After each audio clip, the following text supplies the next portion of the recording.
And the 101st consecutive sellout, Rob, at Owen Field. A top 25 matchup to get the Big 12 slate started for these two squads. Oklahoma takes the field, ranked number 15 in the country, ready to take on 23rd ranked West Virginia. This should be a lot of fun. What a way to get this college football Saturday started. We say welcome inside. Joe Davis with Brady Quinn. Chris Budden joins us in just a moment. Oklahoma started this season with its lowest preseason ranking in 15 years. Nobody, it seemed like, was really talking about West Virginia, but we're through with a month, and here we move into October, and it seems like these two teams moving forward trying to make a case to join the elite in this conference. Yeah, Joe, a lot of people thought coming into this season this was a top-heavy conference with TCU and Baylor clearly being the favorites, but not the case at this point in the season. 5 teams for the Big 12 in the top 25, and today's game will help clear up that picture a bit in the Big 12. Kind of separation Saturday a little bit with the games we have across this conference. Lincoln Riley comes in as the offensive coordinator here at Oklahoma, installs this wide open offense. Baker Mayfield running quarterback in that offense. He's been good so far, but facing today what is statistically so far the nation's #1 defense. Yeah, and an incredibly tough secondary for West Virginia, and you better believe Baker Mayfield's going to be tested today. He's going to see a lot of pressure. This game will come down to how well Baker Mayfield handles the pressure from West Virginia. Yeah, I think they're ready to go inside here. And what do you think? You think the teams are ready to go as well? This is about an hour ago. I love to see this. Teams getting together before they even get this game going. We've got opening kickoff between number 15 Oklahoma and number 23 West Virginia on the other side of this break.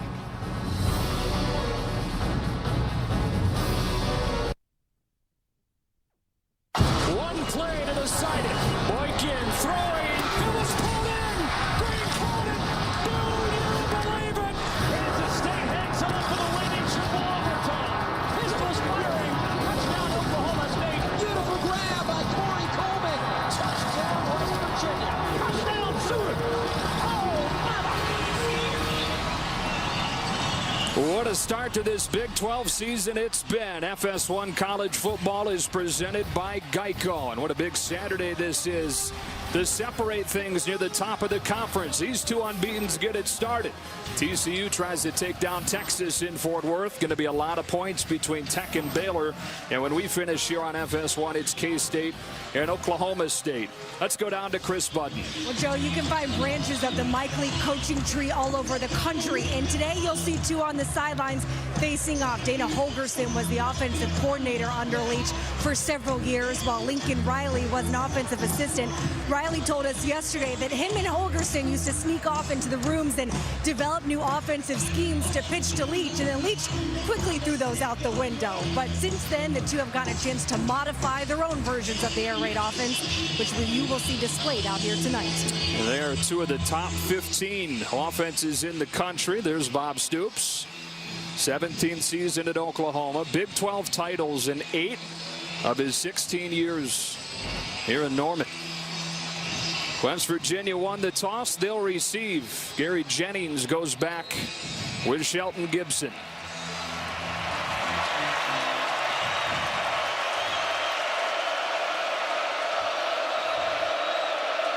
Top 25 matchup to start October. Off we go in Norman. And Hodgson drills it out of the back of the end zone. West Virginia will start at the 25-yard line. Brady, what are we watching for? Well, it starts with the quarterback, Skyler Howard. He's been one of the most efficient quarterbacks this season. He's taking care of the football.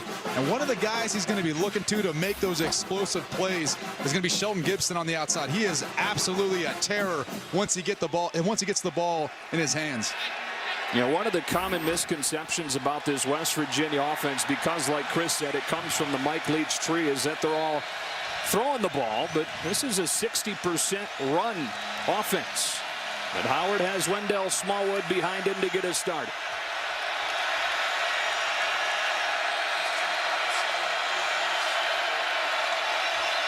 He'll throw on first down. Well protected, taking a shot, covered well. And it's second down. Sanchez running step for step with Javon Durant, who they wanted to get over the top at some point today. Second down. Well, Zach Sanchez struggled a bit versus Tulsa last week. He's obviously a guy that West Virginia wants to target early in this game and see if he's willing to give up any more balls downfield. Yeah, this entire secondary struggled against Tulsa. Gave up 427 yards through the air. On second down, they motion the back out and throw it outside to Devontae Mathis. Made his first career start last week and in the lineup to begin this one. Tackled by Zach Sanchez and an early third down and short. And West Virginia going right back at Zach Sanchez. Clearly they saw something they liked on film last week. Oklahoma has back Jordan Thomas, number 7 at cornerback. He was suspended a week ago. Smallwood off of the read play, spins his way for a first down, gets popped, but has it up for a first down, and West Virginia converts its first third down. There's quite a hit there. It was quite a hit. I think it was Jordan Evans bringing the hammer, but that's what makes Wendell Smallwood so effective in the running game for West Virginia, is really the yards after the first contact. He keeps those legs moving. First down today for West Virginia. They set a school record with 37 first downs in the win against Maryland last week. Pressure coming on first down, and the throw sails over Mathis. It'll be second down and 10 for Skyler Howard in this offense. He's one of the nation's most efficient passers. He threw his first career interception last week. Yeah, he's really taken care of the football so far this season, besides the interception last week versus Maryland. And then that's going to be one of the keys for today, because defensive coordinator Mike Stoops is going to bring more pressure, just like you saw the last play. So taking care of the ball on the roll is pivotal. They're making a change at the line of scrimmage for the second play in a row. On second down, it's Smallwood, shut down by Eric Stryker. The two-time All-Big 12 outside linebacker pulls him down for a loss. This is one of the guys to focus on, number 19, Eric Stryker. He's an outside linebacker coming off the edge, and what makes him so special is his ability to run down plays from the backside. He's got a lot of speed and a lot of ability. And a lot of swag. You talk about confidence. Eric Stryker's got it. Third down and long. Howard scanning the field. He'll take off and get pushed out of bounds. It was Tapper that got there first. Then Eric Stryker ushered him to the sideline, and it's fourth down. Skyler Howard's been effective getting outside the pocket and been able to make plays with his feet, but clearly Oklahoma's seen that through the first 3 weeks of the season, and that's something they're going to key in on today and not allow Howard to hurt them at all with his legs on third down. Sterling Shepard back to return this punt from Nick O'Toole. They faked one last week against Maryland, and O'Toole ran it for a first down. Shepard signals for the fair catch, and Oklahoma will start at the 16-yard line. On the other side of this break, with Baker Mayfield, who's off to such a good start in an Oklahoma uniform. What a story he is. We'll dive into that as this game rolls on. Back to Norman in a moment.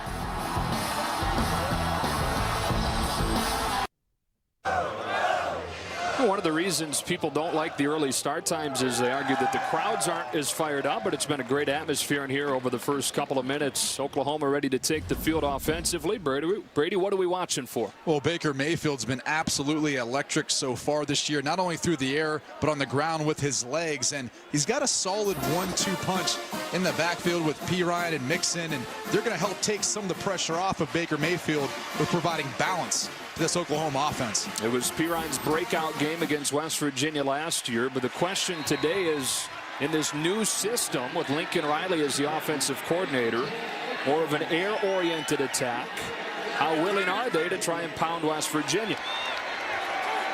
Drive begins from the 17 with a Pirine run. He gets outside and gets blocks on the edge to turn the corner for 9. Terrell Chestnut pushed him out of bounds, and it's second and short. One of the things I like most about what Lincoln Riley's doing so far in the first play of this game is putting Pirine back in the pistol where he can get downhill running. He's been kind of playing more to the side of the quarterback and has been struggling to get more downfield in the running game.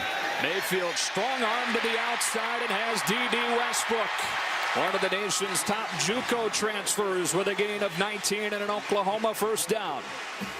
Westbrook, the second leading receiver on this team, he provides nice balance to their passing attack, putting Sterling Shepard on one side of the field and Westbrook on the other. So 2 plays and a first down to the 45. Mayfield making changes at the line. Pirine into the arms of Wachuku.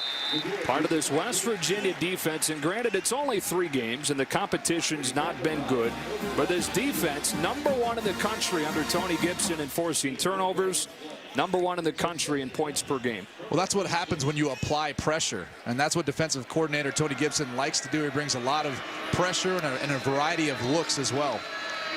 He's showing pressure here. And bringing it. Got rid of it. Deep ball laid out there. Too far in front of Jarvis Baxter against KJ Dillon.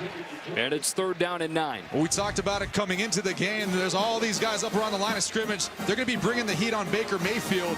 And he told me, look, that gives me the opportunity for one-on-one matchups and big plays on the outside. But you got to convert. A little too much on that football.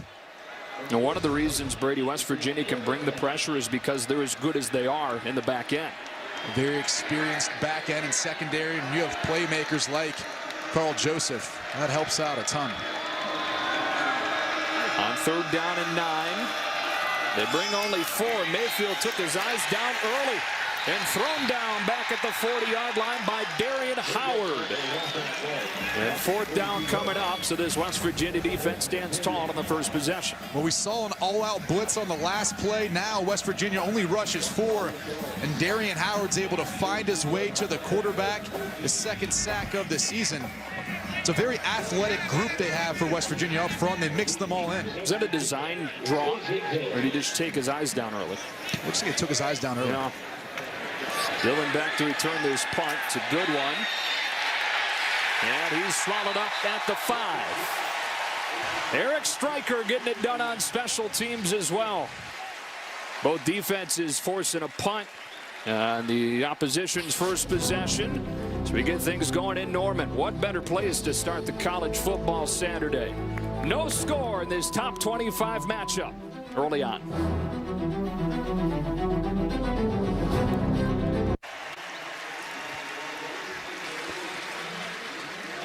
Back here in Norman, no score in the first quarter. Joe Davis, Quinn, Chris Budden.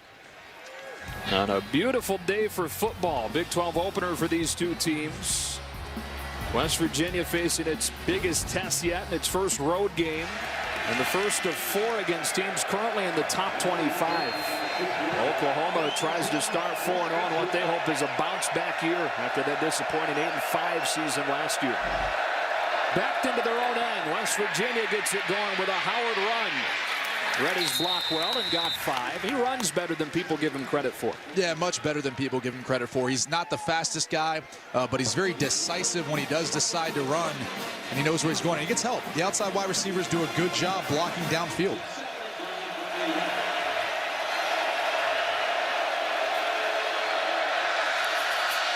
On second down, a wide open man, Shelton Gibson for a first down.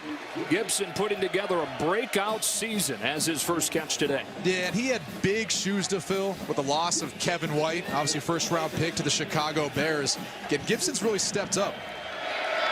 Dana Holgerson told us, man, when that ball's in the air, there's no one faster on the field going after it. Mario Alford as well. They lost from last year. Here's Shell. And he's shut down by the Big 12's leading tackler, Dominique Alexander. He's been a starter all 3 seasons at OU and dropped him for a loss of 2, 2nd and 12. Yeah, and credit the defensive front for Oklahoma. Matt Diamond, Charles Tapper, Matthew Romar. Those guys do a nice job of eating up the offensive linemen and allowing Dominique Alexander to make plays. Shell motions out. Howard has all kinds of time to throw, and it's broken up by Stephen Parker as he looked for Jordan Thompson. Parker's a nice player. And he's really the guy that allows Mike Stoops to be versatile in his defense. He can cover extremely well in the secondary, but he also comes up to stop the run well. They love this guy and what he brings to this defense. Let's see what they bring on 3rd down and 12. Only a 3-man rush, so Howard with time to scan the field. Over the middle, Gibson came open, but he shot it too tall, and it's 4th down. Boy's a wide open man. Yeah, he had an open man. And Skylar Howard, something he's done so well this year is working through his progressions, taking what the defense gives him.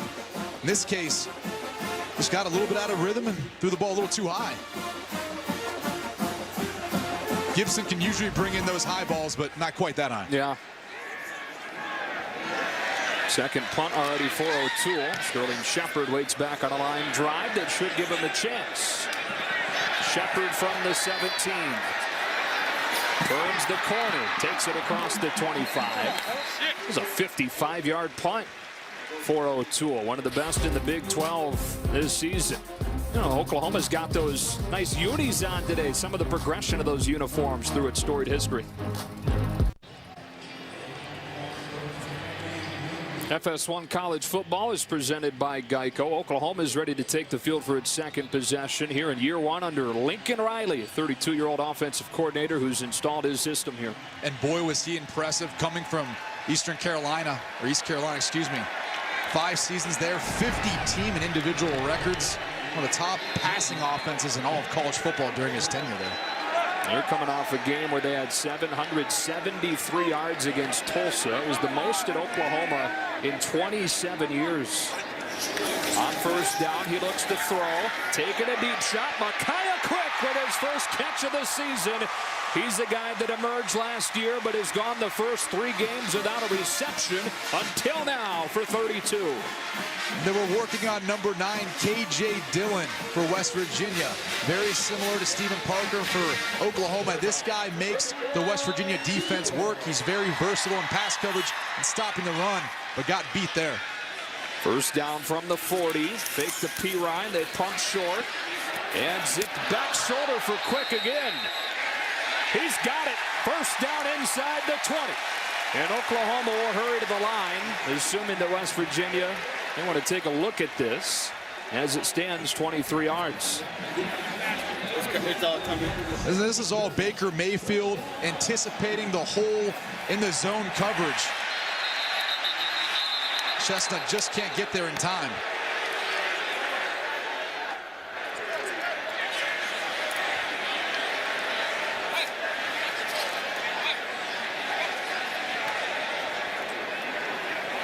Well, it's going to be a matter of whether or not he had possession before his back hit.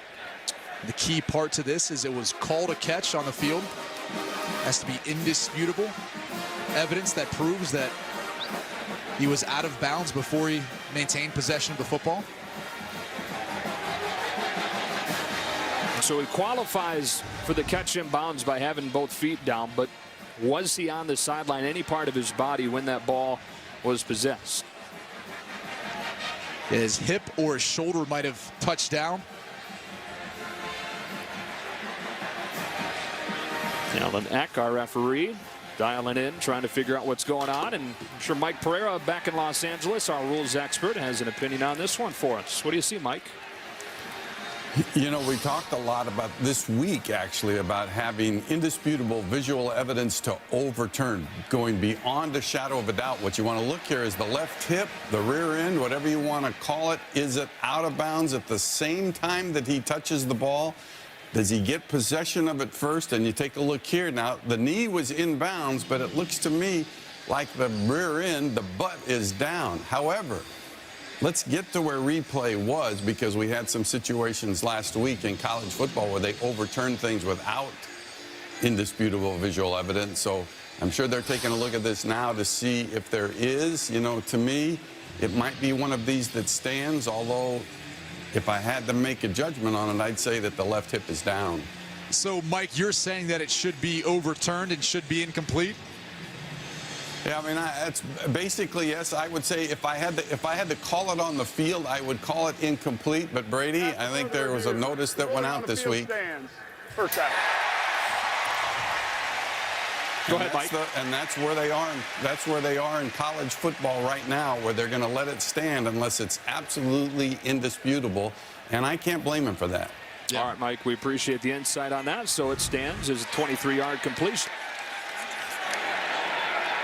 Back-to-back receptions for a guy that went the first 3 games without one. And first down at the West Virginia 17. But the Mountaineers this season have not given up a point in the first half. Oklahoma's on the move with Joe Mixon in the game now. Look out for pressure. They're bringing it, trying to beat it over the top. Andrews can't run under it. Covered by Carl Joseph, but Mark Andrews, a guy you think has a chance to have a big day.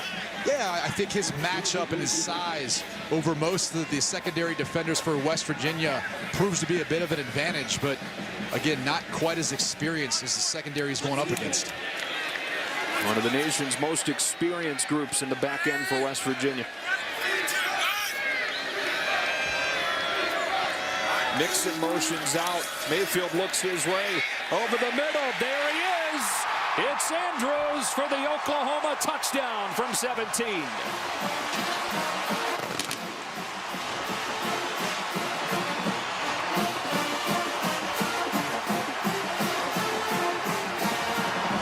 They're going to call this a jerk route. You're going to have Mark Andrews run across the middle of the field. He hesitates, then he gets vertical, finding the void in the zone defense. Good patience by Baker Mayfield to wait on Andrews to clear through the coverage. Extra point from the freshman Austin Seibert is there. And for the first time this year, West Virginia trails, giving up their first half points of the season. Andrews with his third touchdown in the last 2 weeks. And the Sooners out in front of number 23, West Virginia.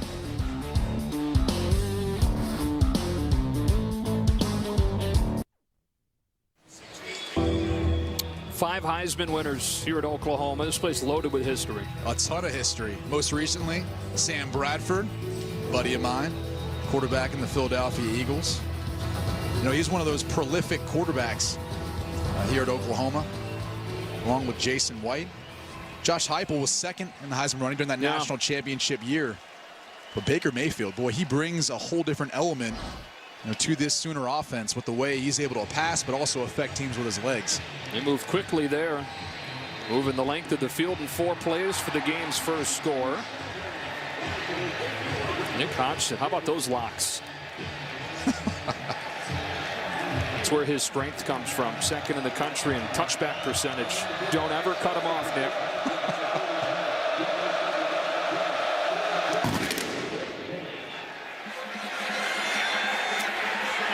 And they will take an knee and start at the 25-yard line. Speaking of Heisman, how about our Nissan Heisman watch? Think Leonard Fournette's going to have a decent day today?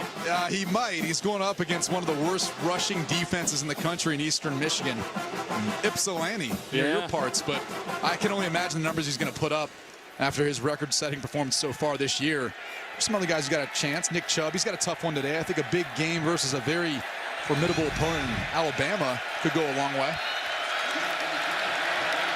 In this one, West Virginia trying to get the offense going. 4 plays, 5 yards. Oklahoma shows edge pressure. They run away from it. Stryker trying to run it down. A good penetration from that Oklahoma defensive line to stop Wendell Smallwood. It's interesting. Mike Stoops talked about wanting to keep his base defense on the field so he could get Eric Stryker, number 19, and 23, Devontae Bond, on the field at the same time. He didn't feel as if putting them in versus more wide receiver looks allows him to be able to stop the run quite as well. Howard scans the field, gets through his progression, and then has to heave it out of bounds. How about the start to this game for the Oklahoma defense, which gave up more than 600 yards against Tulsa 2 weeks ago? And credit the secondary. I mean, there was no one open. That was only a 3-man rush. And Oklahoma had everyone for West Virginia on lockdown. Howard with nowhere to go with the football. He is 2 for 7. And looks at a 3rd down and 6. 4 receivers into the near side. There's a flag down as he finds Smallwood. He puts his shoulder down with enough for a 1st down, but a flag in the West Virginia backfield.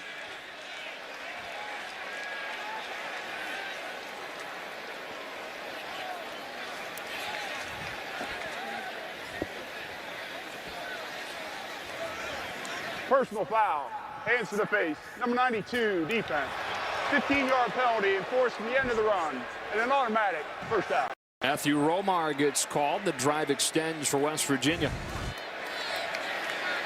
Oklahoma trying to bring a variety of looks. Romar over the center. You could see he puts his hands up in the face of number 65, Tyler Orlowski. It's up in the neck, huh? Yeah, but that would have been a first down anyways. They just get the additional yardage. It's saying a 7-yard gain or so to get the first down. Doing his best Jonathan Papelbon impression. Into Oklahoma territory. It's Shell, who they thought did a nice job of responding to a challenge last week against Maryland. Consistency, always the thing with him. Finally ran hard last week. Yeah, had a good week last week. 15 carries, 77 yards, and 1 touchdown. He's effective out of the backfield as well. A couple catches for 33 yards. They've got a nice 1-2 punch here for West Virginia, just like Oklahoma does.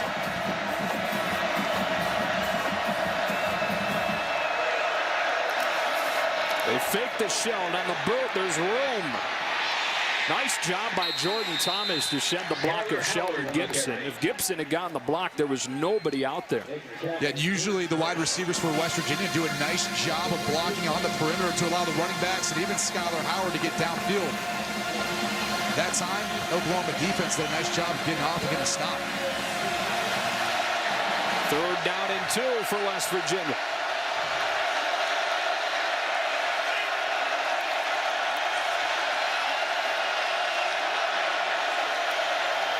Shell straight ahead for a first down. 6 blockers on 6 in the box, and they move the chains. In a bit of a funky formation, you actually have all 3 wide receivers to the top of the screen.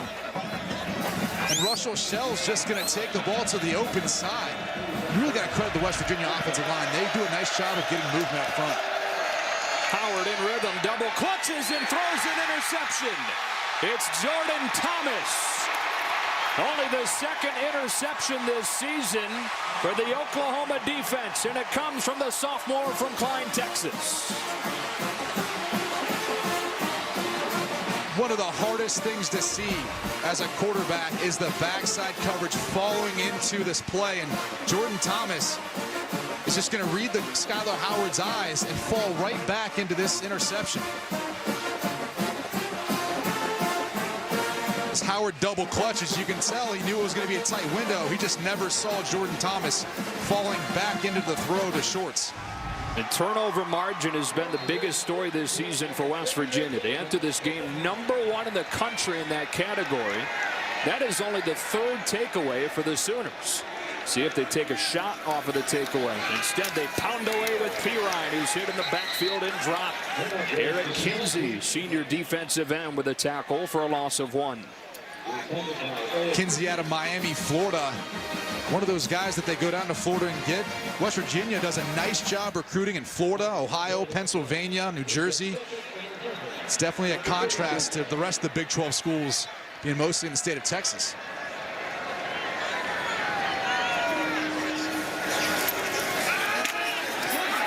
Mayfield to the sideline for Westbrook. Incomplete. He juggled it as he tried to get a foot down. So 3rd down coming up for Oklahoma.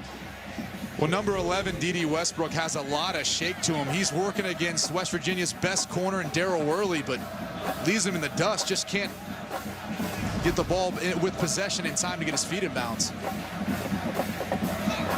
This is a spot here, 3rd and long, where Tony Gibson will lick his chops. Oh, yeah. He just waits for these opportunities. See how many they bring. 5. Trying to beat it. Westbrook's got it. And then it came out with Carl Joseph like a heat-seeking missile. One of the hardest hitters in the nation made sure that it became 4th down. What makes Joseph so special is his ability to break on the football and get sideline to sideline. And then you see the physicality. Do you think another wide receiver from Oklahoma wants to try to stretch the field like that again? They know Carl Joseph is coming. And he just barely got the job done under the head or neck area, which would have been targeting. He would have been thrown out of the game. One from Seibert. Back in Jennings, up inside the 5. Broke the Cardinal rule there. Caught that ball that was probably headed into the end zone. Time for a Lowe's game break. Let's check in with Jenny Taft. Joe, thanks. Number 4, TCU hosting Texas. And this could be another long day for the Longhorns. Already 9-0 TCU. Heisman hopeful Javon Boykin finds Josh Dotson for the 15-yard touchdown pass. Artie Boykin's second TD pass of the day. And the Horned Frogs rolling early. 16-0 in the first quarter. Joe Brady, back to you.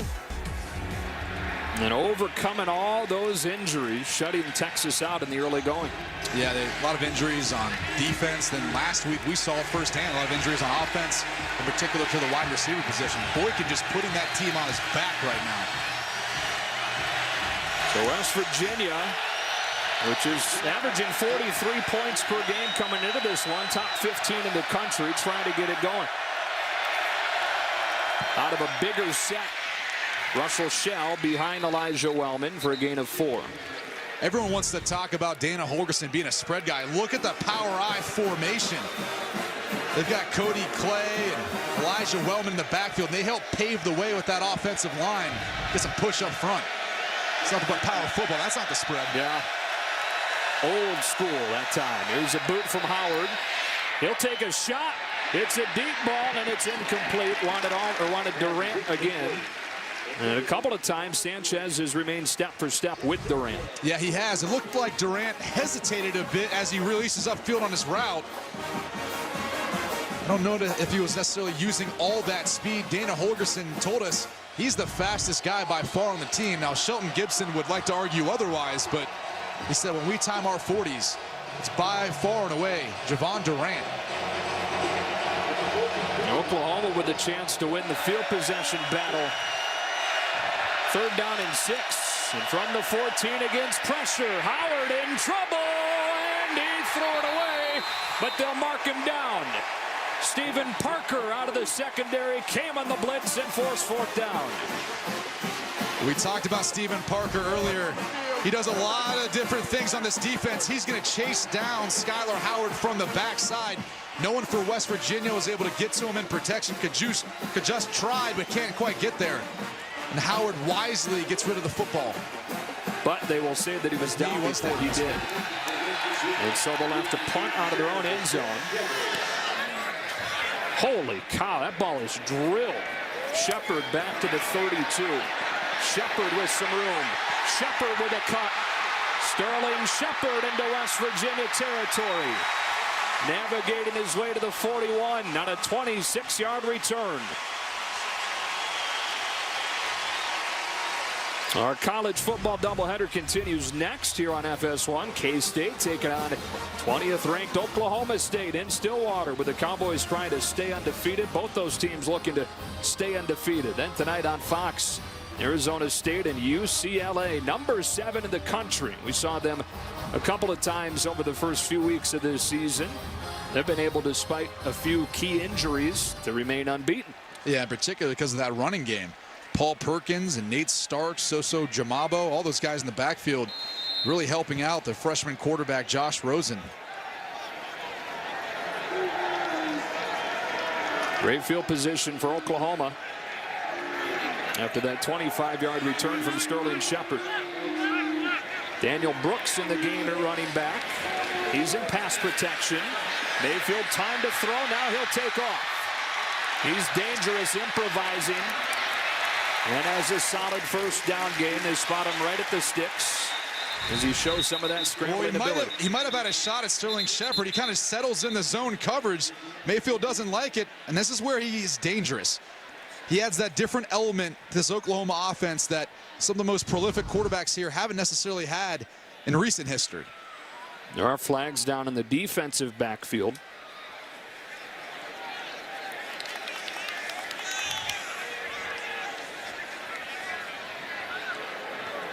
After the play was over, unsportsmanlike conduct, number 11, offense, 15-yard penalty.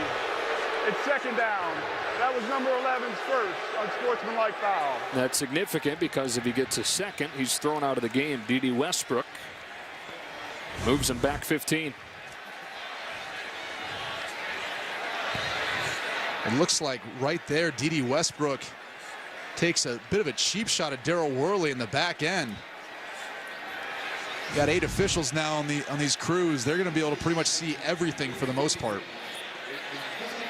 It was a gain of 9, so it would have been 2nd down and 1. The 15-yard penalties tacked on at the end of the play. So instead of 2nd and 1, 2nd and 16. Ryan's back in. He's got it. Into the arms of K.J. Dillon for a short gain, and it's 3rd down and long.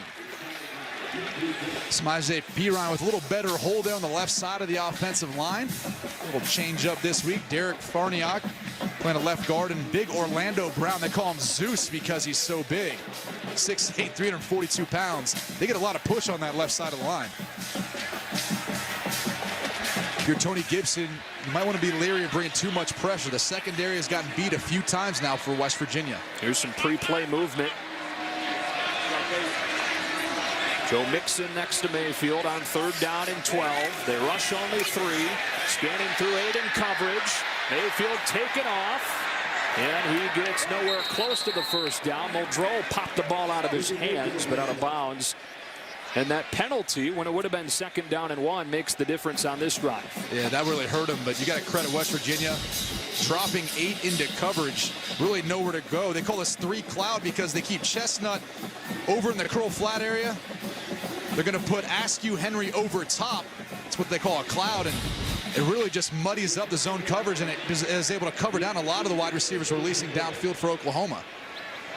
K.J. Dillon back to return this punt from Austin Seibert, who is the only true freshman in the country that handles place kicking and punting duties. Been really good at both so far.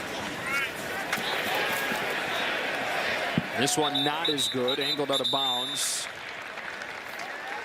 And the officials coming together to get the spot at the 14-yard line. Well, huddle up with college football experts in live web chats all season long with a new guest every week. It's the Edward Jones College Football Huddle on FoxSports.com. So West Virginia's offense back out here. They were averaging more than 40 points per game, but against competition not close to what they're facing today. Yes, 74-0 in the first 3 games. In the first half, scoring against their opponents. So far, they're the ones with the goose egg on the scoreboard right now. They need to get some momentum, or at least a couple 1st downs to change the field position. And a big hole on 1st down for Smallwood, but a flag down.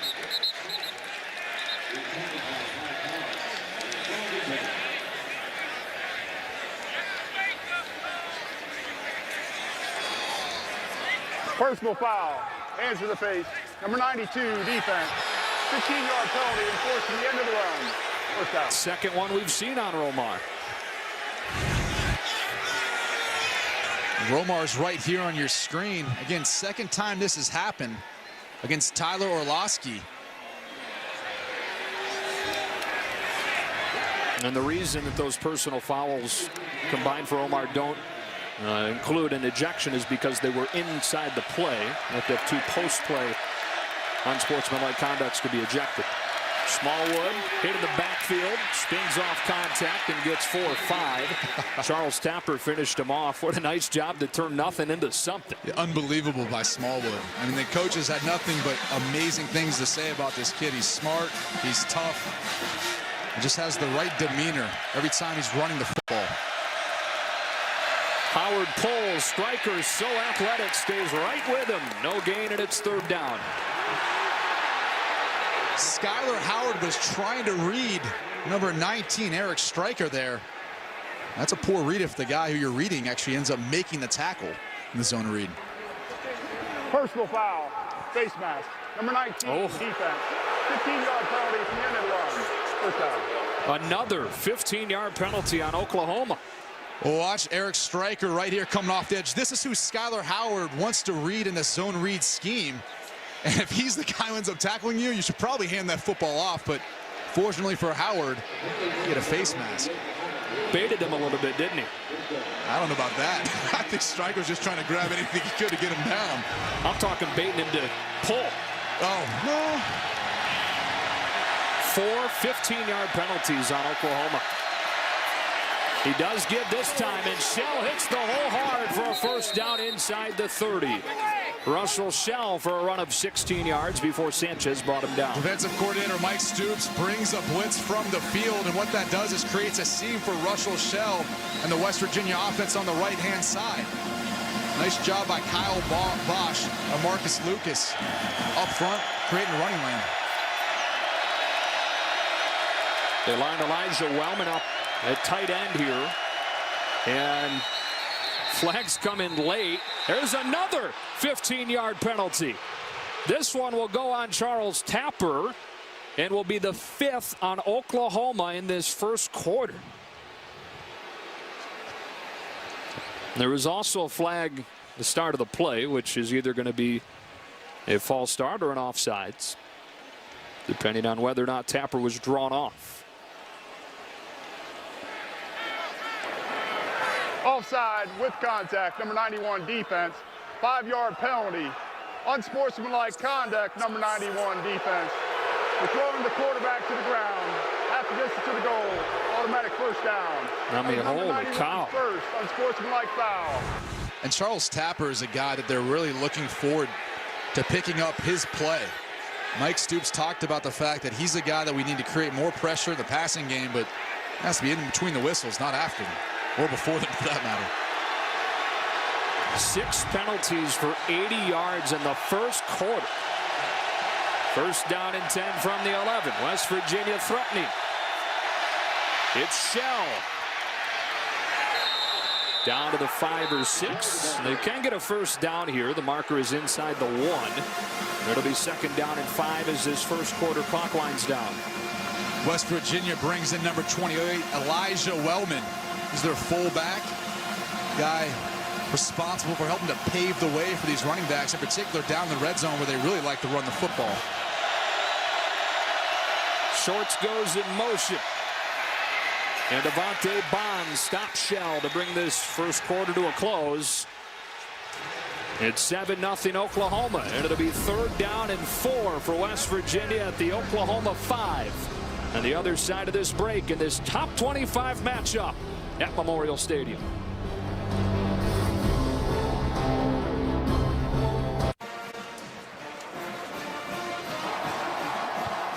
The Boz is headed into the College Football Hall of Fame and was honored between quarters in front of this sellout crowd. Only 2-time Butkus Award winner. People always talk about those 1985 Bears. What about that 1985 Oklahoma Sooners team? The Boz, honor thy Saturday. He's one of those football gods up there, huh? He's a groundbreaking jersey guy, showing the six-pack, right? He's kind of the trailblazer in that department. And the hair. Yeah, that was sweet, too. You're rocking that now. Anyways, big play. Defense could use him here on a third down and 4 at the Oklahoma 5.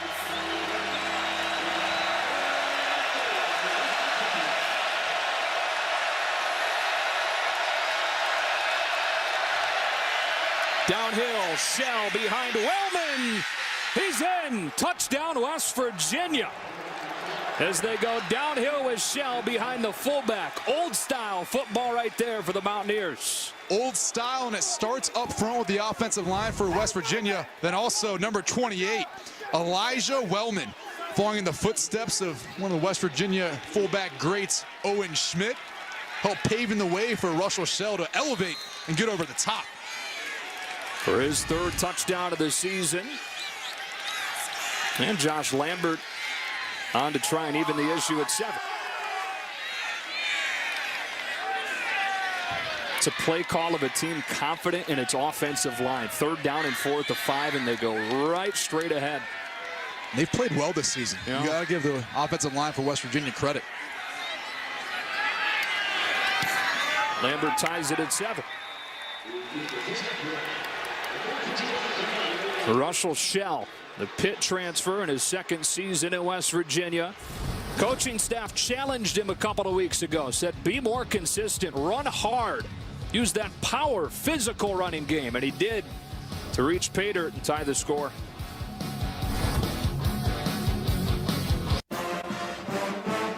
Well, let's take a look at that last touchdown. Why do you run the football? Because Oklahoma's got 3 defenders on only 2 wide receivers.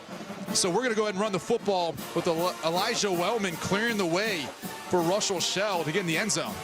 We talked about it. Wellman following the footsteps of cult legend Owen Schmidt.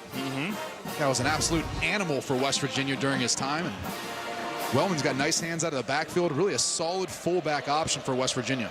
It's a guy that Wellman has said that he idolizes. Line drive kick off of the hands of Ross, and he will take a knee.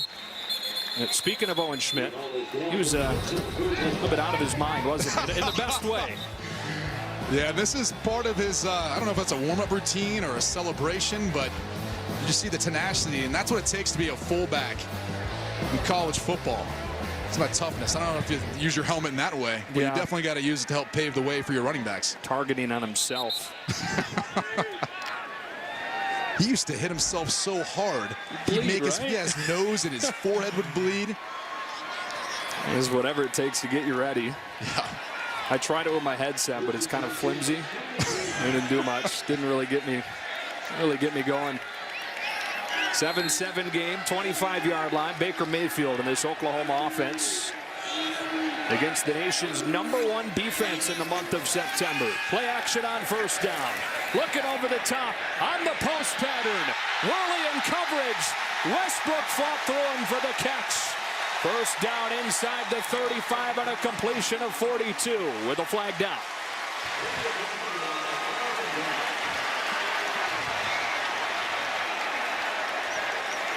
Credit Baker Mayfield having the patience to turn down one open wide receiver to go to another coming on the backside and D.D. Westbrook.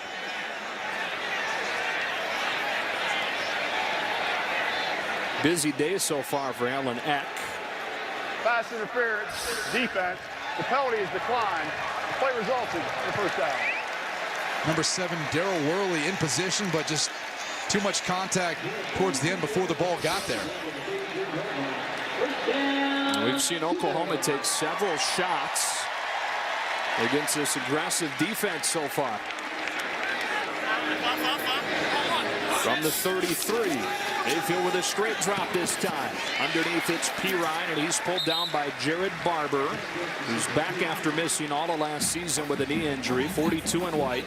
Kind of an old school inside backer for Tony Gibson's defense. Yeah, number 42, Jared Barber, and number 35, Nick Kwiatkowski. Both two old school guys who really like stopping the run. Fake to Pirine. Another downfield shot, and this one's incomplete. Chestnut covered Duran Neal and made it third down.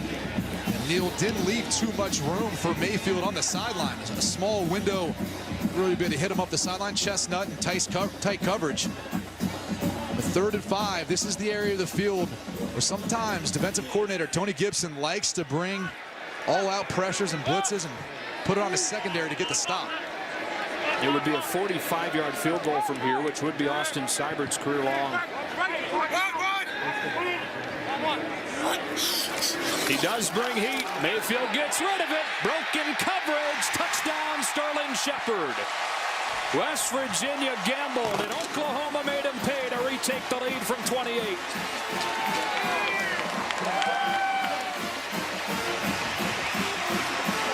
And really credit the offensive line, in particular center Ty Darlington. He's the one making all the calls, figuring everything out to make sure they have one side of the blitz picked up.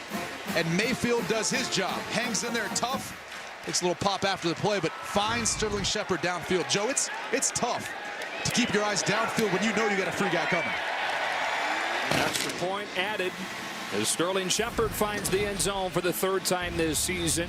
Heroic performance from him a couple of weeks ago in Knoxville. An overtime win against Tennessee, and he's got a touchdown in this one. This top 25 showdown in Norman.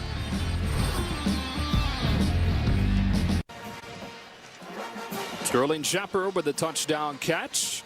Oklahoma's back in front. Let's go back to the touchdown and just listen into this communication. Yeah, do two things. Watch and listen. Watch the route by Sterling Shepard, running a slant and go, and listen to the communication on the offensive line, picking up the blitz on the right side.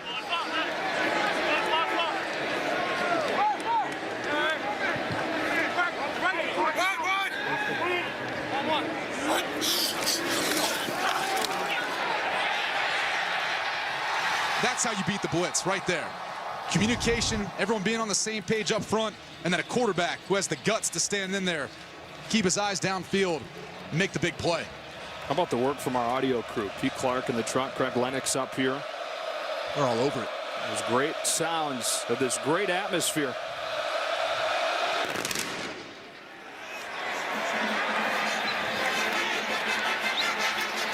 It's Gibson. There's a flag down as he spins free. Another flag comes flying in as he takes it back to the 36, but likely coming back.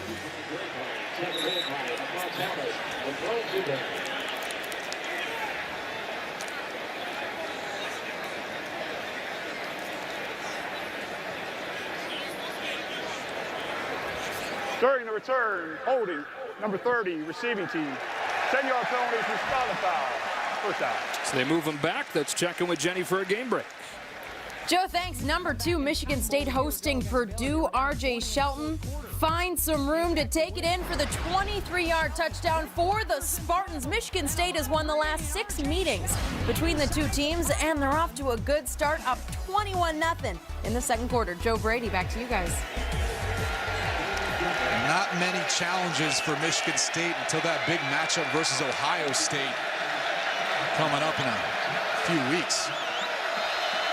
West Virginia's had to deal with poor field position much of this first half.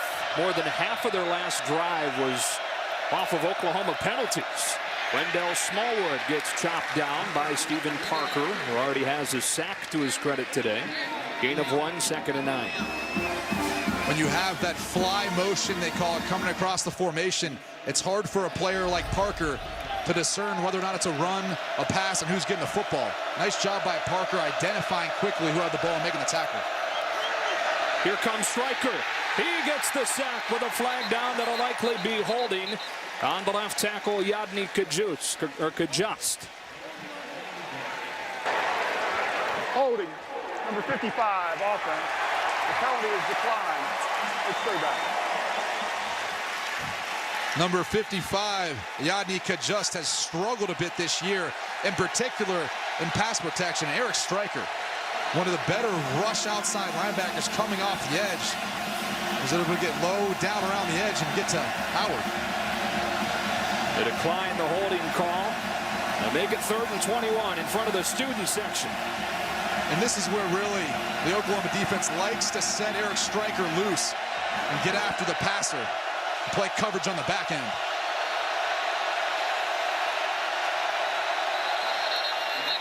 Whistle before the ball was snapped. Delay game. Offense. Half the distance to the goal. It's third down. That felt fast. Yeah.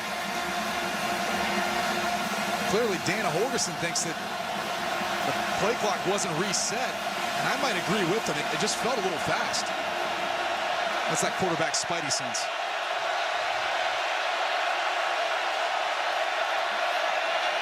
Smallwood will get a few and at least give him breathing room to punt. Oh my, flag comes out. Who's this one on? Recent history would tell you it's on Oklahoma. The reaction would tell you it's on West Virginia. Alan Eck.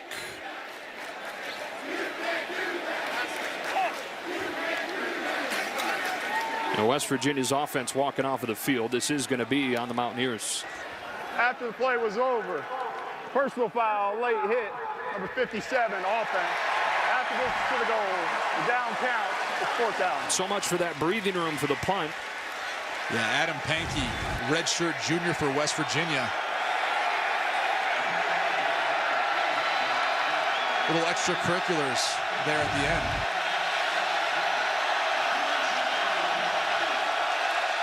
O'Toole to punt it out of his own end zone. They'll set up the return.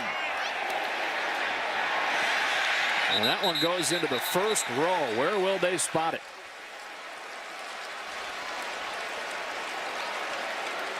Still going to the 41. It is only a 37-yard punt. Oklahoma with fantastic starting field position here. Already up 14-7. Took advantage of great field position the last time.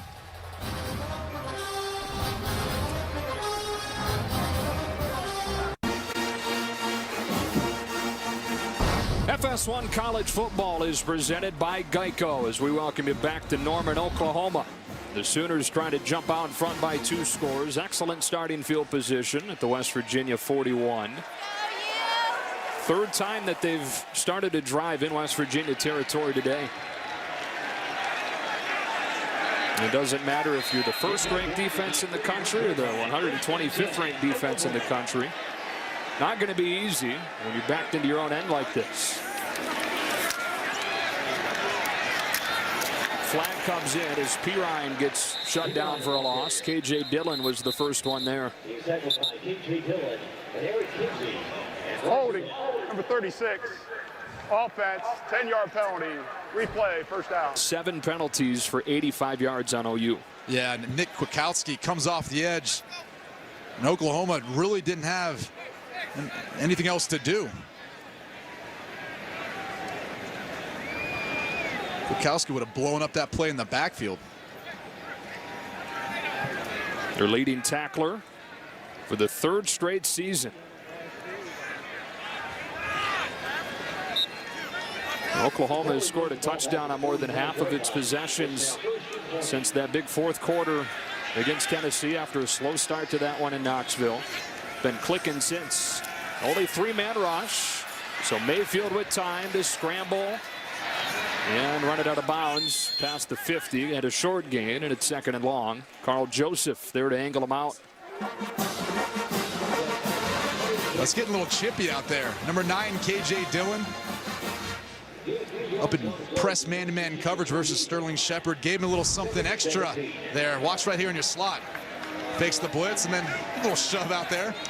Get out of my way.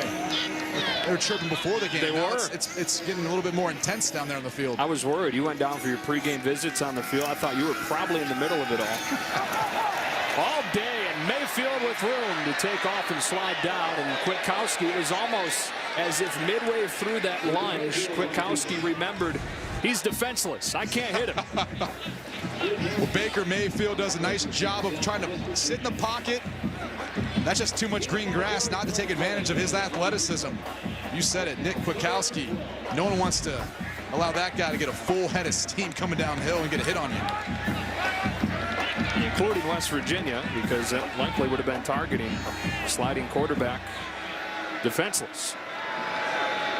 On 3rd down and 12, they only rush 3. 8 in coverage. Mayfield slips a tackler. On the roll, scramble drill is on. Boy, he fired a dart. Did he get his feet down? He did. 1st down. And an injured player over there making the catch is D.D. Westbrook. Well, you can only buy so much time in the pocket before you got to flush out and make a play, and that's what Baker Mayfield does best. He sits patient in the pocket. No one's open, feels the pressure, somehow slips out of these tackles. He's done this all year long. Keeps his eyes downfield and hits Westbrook for the 1st down. It was Rachuku that had a chance at him, couldn't bring him down before they snap it. Is under review. They'll check on it. What a play by Mayfield. And you hope Westbrook is okay. Mayfield going to his left, so tough, but gets his shoulders around and delivers an accurate football. And that appears as if his foot's in bounds. That's a catch in the NFL. Yeah. So he got 2 down. Darrell earlier on the coverage. Can't quite get there in time. It's so tough for that secondary with a quarterback like Baker Mayfield. You got to cover forever because he's so good at scrambling around and buying time with his feet.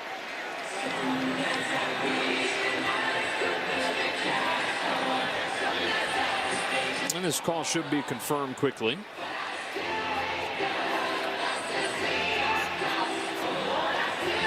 Maintains possession of the football as he comes down. That right toe, see if it is able to stay within the green. You know what? The more I look looks at like it hits the little bit of the white there. Yeah. But is the left foot down first? Left toe, I think, hits before the right. Which would make it a catch. Yep.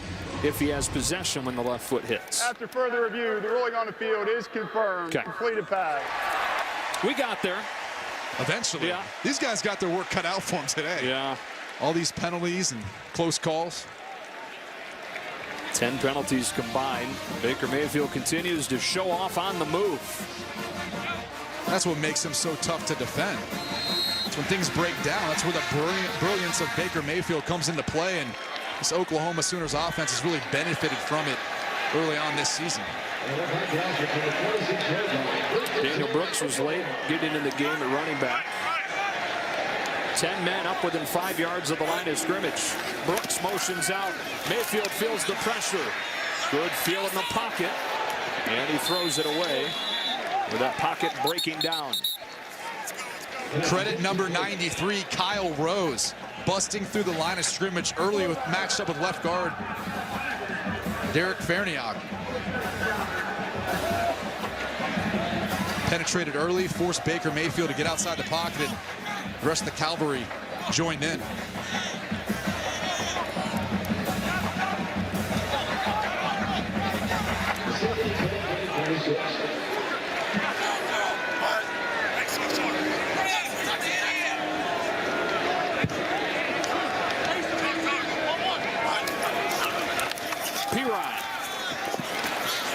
Tackled by Kwiatkowski. Got 3, 3rd down and 7. Kwiatkowski's so fast to fire through those running lanes. There's going to be a big collision eventually between Samaje Perine and Nick Kwiatkowski at some point in this game. KJ Dillon said earlier this week that trying to tackle Samaje Perine last year was like trying to tackle a laundry cart. Can't say I have any experience ever doing that. Never tried. Probably never will. 3rd and 7. Mayfield to throw against it. All out blitz. Incomplete. In and out of the hands of Meade. Pressure came from Carl Joseph. Little bit behind him. Probably still should have been caught. West Virginia got burnt before, but watch all the bodies coming at Baker Mayfield. Tries to hang in, but the ball's just a little bit behind Jeffrey Meade. Daryl Worley beat off the line of scrimmage. Meade can't haul it in. 40-yarder coming for the nation's #1 kicking prospect coming out this year, Austin Seibert. And he remains perfect. What a weapon this kid's been. What a career he's going to have here at Oklahoma. Sooners again take advantage of the short field, this time with a field goal, and it's 17-7.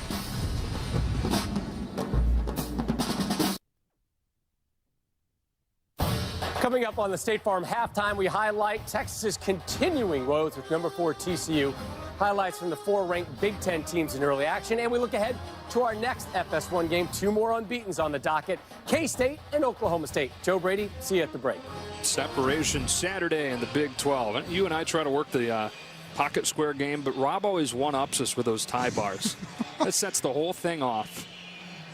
I haven't necessarily ascended to the tie bar yet. Right, we'll get there. I think Joel Klatt uses a tie bar. Probably. It's the #1 analyst. That's who gets to use the tie bar, I think. Joel is in the studio today, and he's going to the Rose Bowl later today to call that Arizona State UCLA game. Fox. Shelton Gibson. Flag down. West Virginia is going to start this drive at its own 5-yard line, with a holding going to be called on number 19, KJ Myers.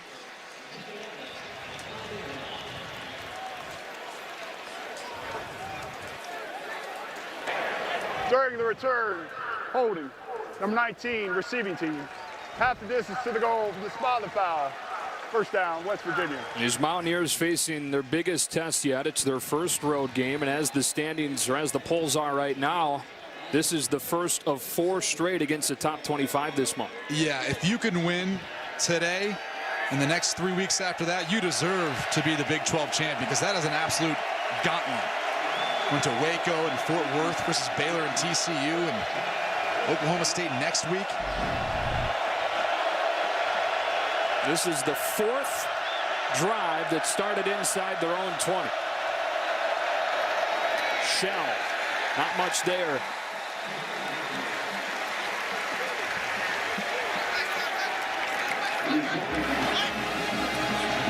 The Oklahoma defense has been able to keep their base defense in, getting more of those big bodies up front in to stop West Virginia in the running game. For the majority of this game so far, and in particular, keep Stryker and Bond on the field. They're two better rush outside linebackers. Shell again, and another short game. And West Virginia's backed into its own end like this, and they're not calling the game the way they would if they had better field position. Yeah, first game on the road. Always tough if you're always constantly pinned back. Trying to feel a little bit more confidence under your play calls and not making mistakes. And Skylar Howard struggling a bit in this game, already having one turnover.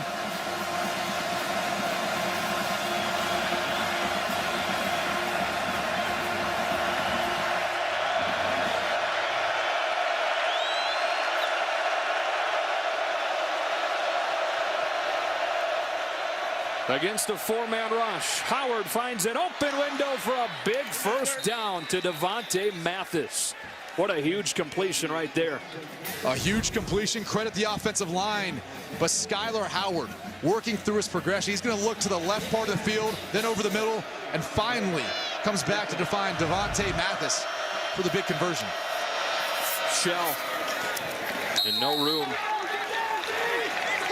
Oklahoma run defense has been sharp on this drive. Second down.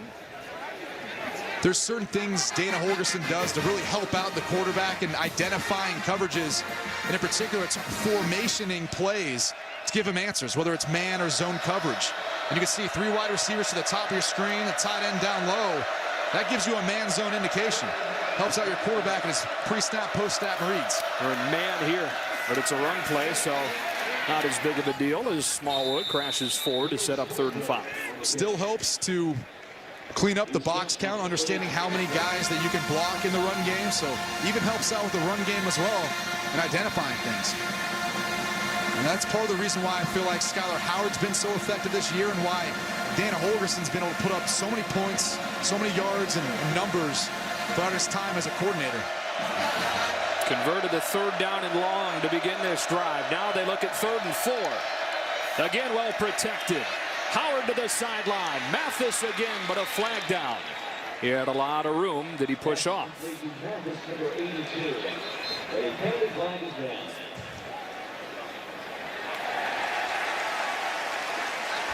He only had 4 catches coming into this game. They've targeted him quite a bit today.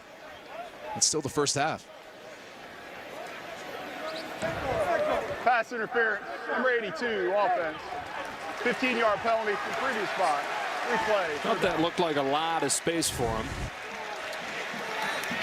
And you're gonna find Devontae Mathis, the left of your screen, working on Zach Sanchez. It didn't look like he really shoved him that much. His arm extended out like he did, but Sanchez was kind of running to the deep part of the field anyways. So instead of another 3rd down conversion, 3rd down and 19.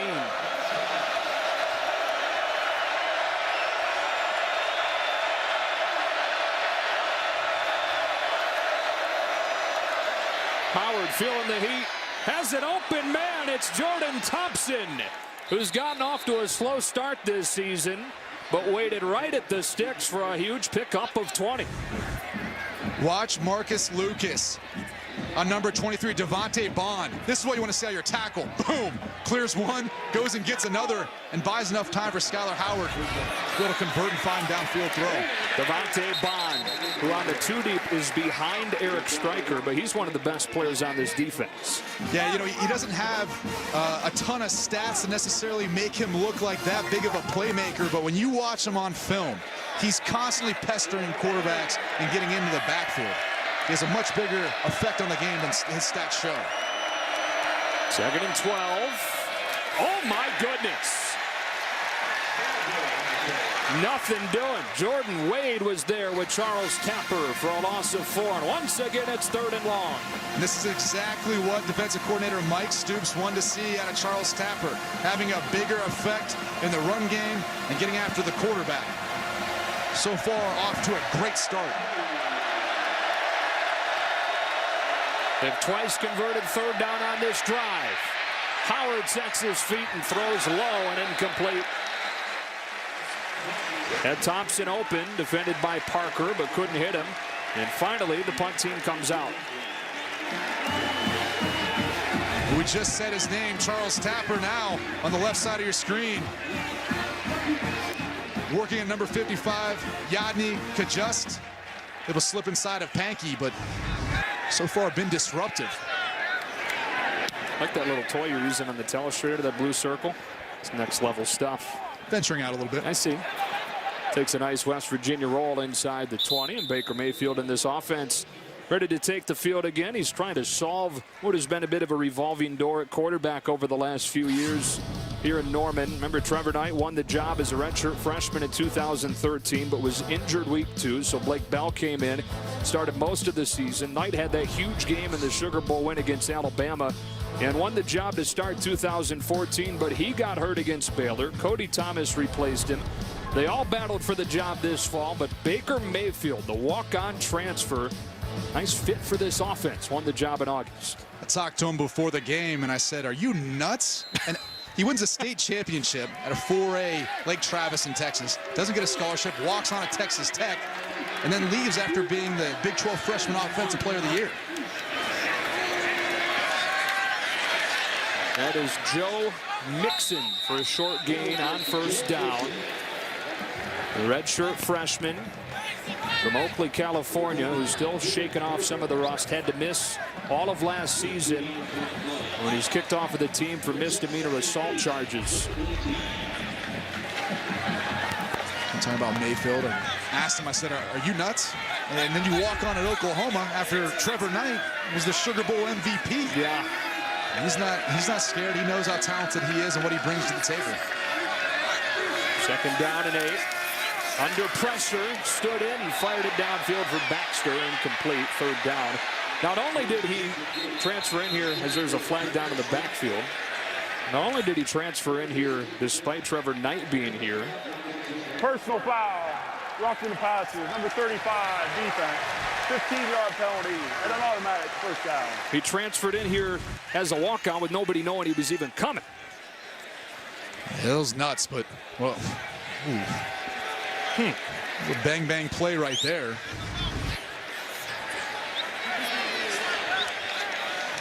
Yeah, I don't know.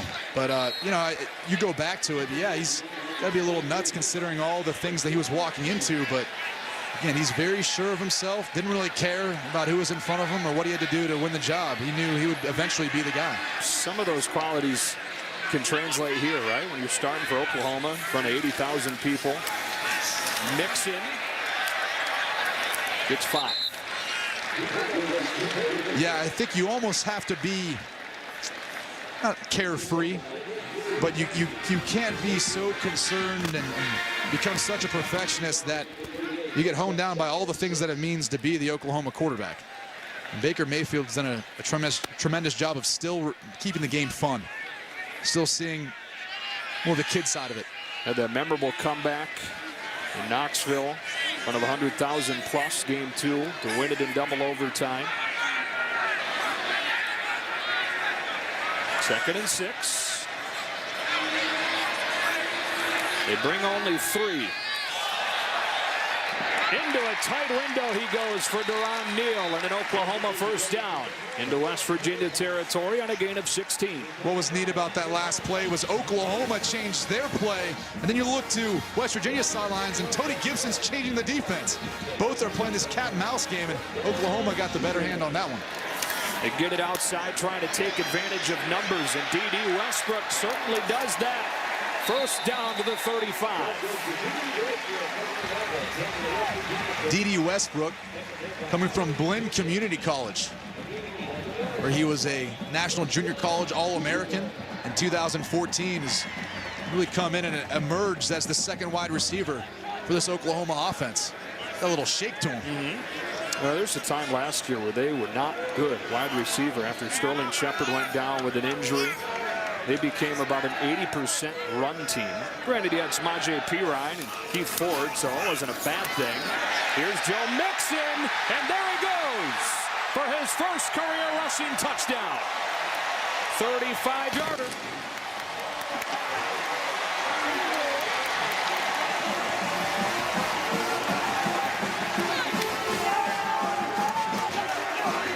Well, he was the #1 running back coming out of high school in the country. And this is a little glimpse of why. He's got the ability to make one jump cut and the speed to hit through the line and take it to the house.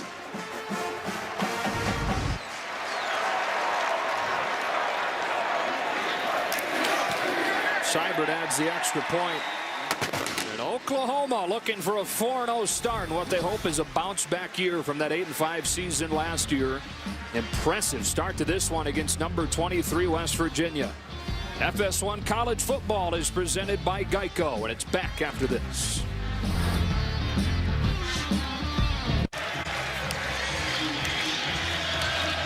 Oklahoma leads West Virginia 24-7. Couple of minutes left in this first half. Foreign territory for West Virginia. Really the team that's gotten off to a fast start for the most part of this year. And Oklahoma's been the team that's been a bit slow on offense and allowed more points scored in the first half than the second half on defense. And so far, Oklahoma putting it all together right now. Yeah, you mentioned it. West Virginia coming into this game, it outscored its opponent 73-0 in the first half. Jennings takes it in. Time for a game break. Jenny Taft. Joe, thanks. More from number 4 TCU and Texas. TCU open up the playbook for this one. Running back Sean Nixon finds Josh Dotson for the 29-yard touchdown pass. Nixon showing off his arm too. The Horned Frogs scored 30 points in the first quarter so far, stunning the Longhorns. Joe? All right, rolling. And Howard comes back out. We look at our built for tough stat comparison between the two quarterbacks. Baker Mayfield continuing on his trend. People have been talking about him being a part of the Heisman Trophy. I think if he continues on at this pace, yeah, his name's going to be in there at the end of the season. Wendell Smallwood. Not much room on the ground for West Virginia. Charles Walker with a tackle. This is a big drive for West Virginia. And this is where you really have to respond as a team. You fought through some adversity. You haven't had great field position, some penalties as well. But now you really got to find a way to make a play. Pressure, throws into it. What a throw from Skylar Howard for a first down across the 42 to kill Shorts. And what I love about it was Skylar Howard hung in there. Took a bit of a pop from Stephen Parker. As he works through his progressions, moves his feet, still remains in a good base to make an accurate throw. Skylar Howard's got a sneaky, strong arm. He's very accurate. Reminded Mike Stoops a lot of their quarterback, right, Baker Mayfield.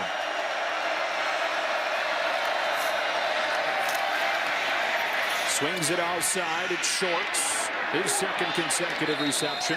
And a nice open field tackle by Ahmad Thomas. A minute 40 and counting in this first half. Sometimes it's all you need is a 2-minute drive to get you back in the rhythm and back going again. You're playing fast. You're not thinking so much about your checks and all of those things of that nature. You're just going out there calling the play and running it for the most part. Oklahoma does get the ball to begin the second half. This is a big, big drive for West Virginia.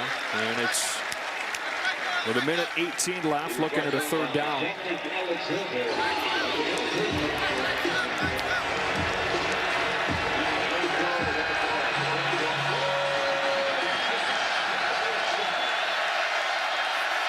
Howard throwing deep, has a man, Gibson, broken up by Jordan Thomas.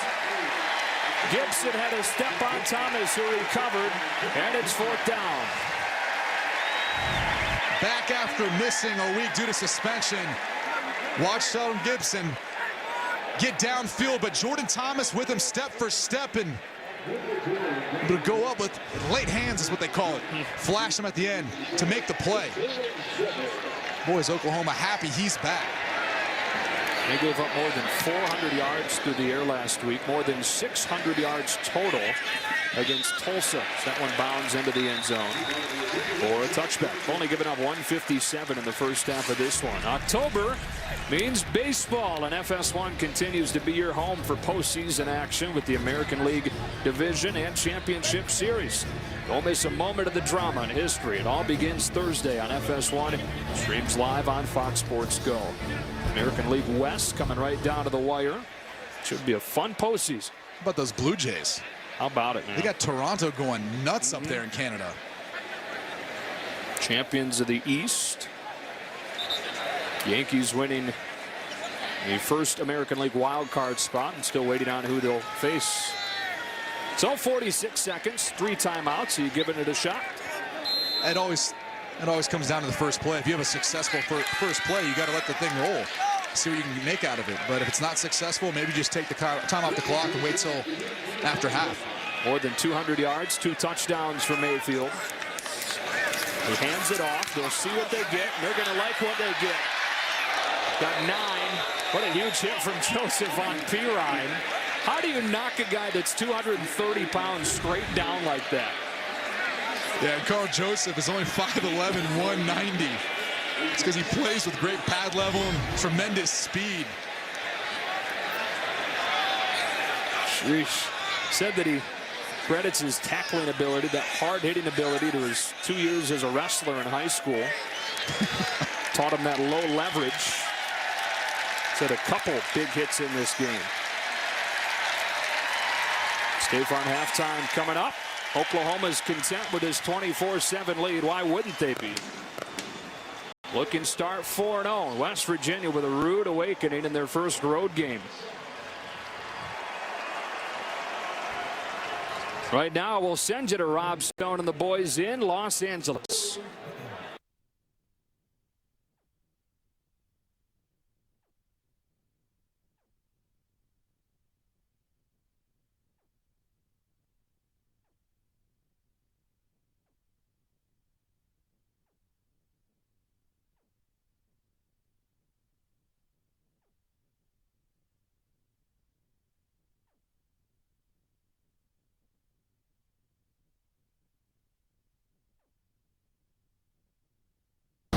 FS1 College Football is presented by Geico. Back in Norman, just about set for the second half of this top 25 matchup. Oklahoma started to pull away towards the end of that first half and leads it 24-7. During halftime, they honored the 1985 national championship team on the field to a good hand. Brian Bosworth going into the College Football Hall of Fame.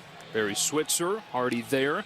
And Ricky Dixon, All-American DB, who is battling ALS right now. Great moment for him and his family to be on the field during that celebration, and honored by this sellout crowd as we welcome you back inside. Joe Davis with Brady Quinn, and moves close for the first quarter or so, but then in that second quarter, a couple calls go against West Virginia, started to turn the game. Yeah, West Virginia playing their first game on the road, and this is what you have to deal with a bit. Some calls that don't necessarily go your way. On the offensive side of the football, a push off that ended up eventually stalling out that particular drive, and then a roughing the passer call, which could have been close, but it led to an Oklahoma touchdown with Joe Mixon tearing it up. In the first quarter, the penalty issues were Oklahoma's to deal with. They had 4 15-yard penalties in that first quarter, but lead 24-7, and here are closer look at the numbers. Look at the passing yards, though, for West Virginia. We talked about the secondary for West Virginia being the big key, but really it's been Oklahoma defensively shutting down the offense for the Mountaineers. Alex Ross watches it bounce out of bounds, and more great field position for Oklahoma. They'll start at the 35. And several drives in that first half that started in WVU territory. 91 kicking team. The receiving team will take possession at the 35-yard line. First down. Let's check in with Chris Budden. Well, I talked with Dana Holgerson. He's obviously very frustrated by his team's field position. He said we need some help from special teams because they just can't do what they want to do offensively when they start that far back. He also said defensively, we got to get to within arm's reach of Baker Mayfield. He said sarcastically, we haven't touched him all game. As for Oklahoma, they're happy with the way that Baker's been able to handle this pressure. Bob Stoops telling me if they can continue what they're doing and limit these penalties, they'll be okay. All right, Chris, and you mentioned Dana Holgerson upset with the field position. Doesn't get any better with that kick out of bounds. Oklahoma starts with a Pirine run from the 35, and Kwiatkowski was there to meet him in the backfield. Gain of 1, 2nd and 9. And we talked about, or Dana Holgerson talked about getting pressure on Baker Mayfield. Well, this is an Oklahoma offensive line that's already given up 6 sacks coming into this game. They only gave up 9 all of last year. One of the best offensive lines in the country. They had to replace 3 starters coming into this season, so they've still been trying to figure things out. Derek Farniak playing left guard today. substituting for Jonathan Alvarez. Still work in progress. Pirine swings out of the backfield. They still don't touch Mayfield, and the flag comes in. There might be a reason why nobody got to him on that one. Askew Henry in coverage. Holding, number 56, offense. 10-yard penalty, replay, second down. Ty Darlington, one of the 2 returning starters from last year. And missed last week, battling up front with Kyle Rose. Jonathan Alvarez tries to give some help, but not quite in time before a holding call was made. So they'll decline that, make it 3rd down and 9. West Virginia really in need of a stop to begin this second half. We talked about it before we came back on for the second half. For the Mountaineers, it's just chip away, drive at a time. Yeah, they've got to find a way to get a stop here on 3rd down, and then you got to answer on offense and try to sway the momentum right now that's built in the stadium. Get it back to a 2-score spread. And so a big play early on in this second half. 3rd down and 9 for the Sooners. West Virginia brings only 4. Mayfield over the top, wants Neal off his fingertips with the coverage from Dillon. And they do get that stop that they wanted. It's a 3 and out. The punt team comes out for the Sooners. We've seen this a number of times today. Isolated one-on-one, Deron Neal versus KJ Dillon. Baker Mayfield throws just a beautiful football outside of the defensive back, allowing Neal to fade to it, but can't bring it in. And KJ Dillon, Brady, was back there to return the punt and in some pain, shaking out that right arm, so he'll come off. And they bring Gary Jennings on to return instead. Punt returns were a big problem for them last year. Still trying to find the solution. Not a very good punt by Seibert. Jennings picks it up. An excellent job by the coverage teams for Oklahoma after a 42-yard punt. So West Virginia's offense comes back out with Skyler Howard, who was not great during that first half. 7 of 16 for 84 yards for a guy who had a good high school career, finished up in Fort Worth, Texas in 2012. He then graduated early to walk on in the Nasty Knack down at Stephen F. Austin. Transferred after a semester to community college, transferred into West Virginia prior to last season. A couple of starts last year, won the job full-time this year. I don't know too many early enrollees to Stephen F. Austin, but obviously a guy who's journeyed around and got some confidence now at West Virginia with their start this year. It's been heavy run for West Virginia today. Part of that has been the field position has forced their hand into running the football. Yeah, and I think they'd like to stay balanced, though, as well. That's something that Dana Holgerson's really tried to do throughout the course of his time at West Virginia. They're not so much a pass-happy offense. Too tall for Durant. And it's 3rd and 8. They've been about 2-to-1 run to pass so far. Field position is going to play a big part in that. So many times backed up, not wanting to make a mistake, and Howard's been a bit shaky at times. Look at Marcus Lucas, right tackle. He's got his right ankle taped up. They run it on 3rd down and 8. Shell almost slipped through. They see where they spot him. It's like a little bit short. Jordan Evans makes the tackle. Yeah, they're going to spot him about a half-yard short. The offense for now is staying out there. It looks like they may be going for it. They're bringing in number 28, Elijah Wellman. This is a big call. What a gutsy call on the road for Dana Holgerson. Guess if you're going to run it on 3rd and 8, then you're thinking you're probably going for it on 4th down and a foot. I'd be shocked if they didn't run it based on this backfield set. They crowd the box, and they get a 1st down, and could have popped had Shell not gotten tripped up, but they do extend the drive with Russell Shell. Wow, look at the lane that Shell has on the right side of your screen. And if he keeps his feet, he's off to the races. As Wellman setting the edge, and boy, there's a lot of room to run there. I think he tripped over Wellman. On 1st down, play action. Howard under pressure, and we'll throw it out of bounds. 2nd and 10.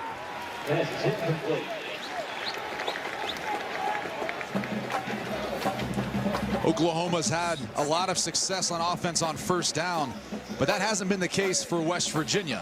And it's put them in second and long and third and long scenarios where they haven't been able to sustain drives, get them going.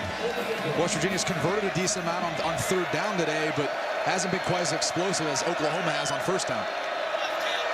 And there are the differences on first down for these two offenses. Power set back in there on 2nd and 10. Shell into the arms of Matt Diamond. Once again, third down and a decent chunk to go. It's like about 3rd and 7. Talked a bit before about Marquise Lucas, the right tackle, number 78, in his right ankle. He's had it saved in previous games, and he's struggled from time to time kicking on that leg, as you can see right there on the screen. He's been able to fight through it, but sometimes that's tough to do, in particular on third down, when the defense knows you're going to be passing the football. It's a tough job. 3rd down and 7. And they run it again. This one pops for Smallwood. First down to the 40 in Oklahoma territory. It's a run of 19 yards for the junior from Wilmington, Delaware. West Virginia really using the running game to get into a rhythm on offense right now. 4 receivers into the wide side of the field. Howard scanning that way. Open man, tipped and incomplete. Too tall for Thompson. Then Bird nearly had an interception. Howard's been high over the middle on a number of throws today. He works to his right, sees the defender. Maybe Dominique Alexander bothered him enough to put that ball a little too high. You like to throw in between the windows, not over a defender. That's where you can get in trouble as a quarterback. Thompson is only 5'7", and Howard is only 8 for 20 now with 4 consecutive incompletions. Numbers in the box, so they run it, and that's the result. Smallwood sticks his shoulder down close to a first down. Bird greeted him at the sticks. It's 11 yards and a Mountaineer first down. Credit tight end Cody Clay, number 88. Doing a nice job of creating a running lane, really allowing Smallwood to accelerate through. Smallwood with a big hole again. Wendell Smallwood for 8 or 9 on first down. Jordan Evans, Charles Tapper combined on the stop. West Virginia getting a bit of tempo going again.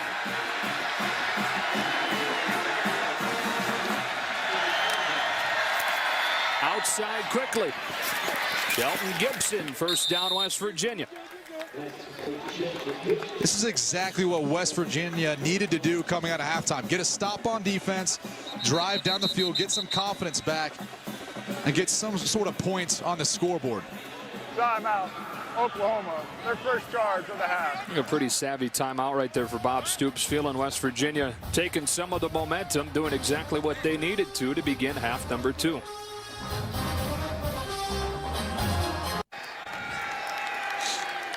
FS1 College Football is presented by Geico. Let's check in quickly with Chris Budden. Joe, the offense during that first half was silent between each other. And when there was talking, there was even a little bit of chippiness. It's interesting how they handle this adversity. Second half, they came out. There's been a lot more talking between them. Yeah, this has turned into the longest drive of the day for either side, Brady. This is the 12th play coming up. Yeah, first game on the road of the season, dealing with some adversity. It's bound to happen. Not just a matter of trying to figure things out and get it corrected. A power eye on first down from the 14. Shell to the 10, stopped by Evans. It's the same play they ran earlier in this drive for a big gain. Utilizing that power eye formation, but then splitting off number 28, Elijah Wellman to the right, to the weak side of the formation. Howard to throw. Extends the play. And goes out of bounds. He lost a yard, it appears, and it's third down. Never understand that. If you're just throw the ball away. Right. Why lose the yard? Well, it's going to end up, it's going to take a loss, going to take a hit. I just don't understand that. Don't want to hurt that completion percentage, man. Protect the rating. Yeah. Which coming into the game is one of the best in the country, but he struggled today. 9 for 21. No touchdowns, 1 pick. At some point, they've got to start finding Shelton Gibson. He's their best wide receiver. He's their playmaker. He's all the way on the left side of your screen. Work that matchup. Looking that way. There he is. It's Gibson. It's first down and goal. Well done, Brady. This is the guy that can really get their offense going. He's matched up on number 7, Jordan Thomas, who has played quite well so far this game. After serving a suspension last week, the Oklahoma secondary missed him dearly. Mike Stoops talked about how much confusion there was at times amongst the secondary and some of their calls, having to protect a young freshman starting in his place. And that power set again. Wellman, the fullback. They'll throw, the fade. Durant! What a catch. Touchdown, West Virginia. Javon Durant, the true freshman, went up and got it on the 15th play of this scoring drive. Just a savvy job by Skylar Howard. Sees the one-on-one matchup, changes the play, and then calmly throws a football to the outside where the defender can't get to it. Javon Durant does all the rest from Miramar High School down there in Miami, Florida. Well, the playmakers are made. Wow. What a play. 6 foot, only 165 pounds, but great extension, great athleticism. Extra point from Lambert is good. He was a high jump champion in high school. Yeah. He needed all those hops right there. People around here know about Durant's jumping like that, making big plays. This is a big one for West Virginia. They're back to within 2 scores. A 3-and-out from the defense, and then a nice 15-play drive from the offense.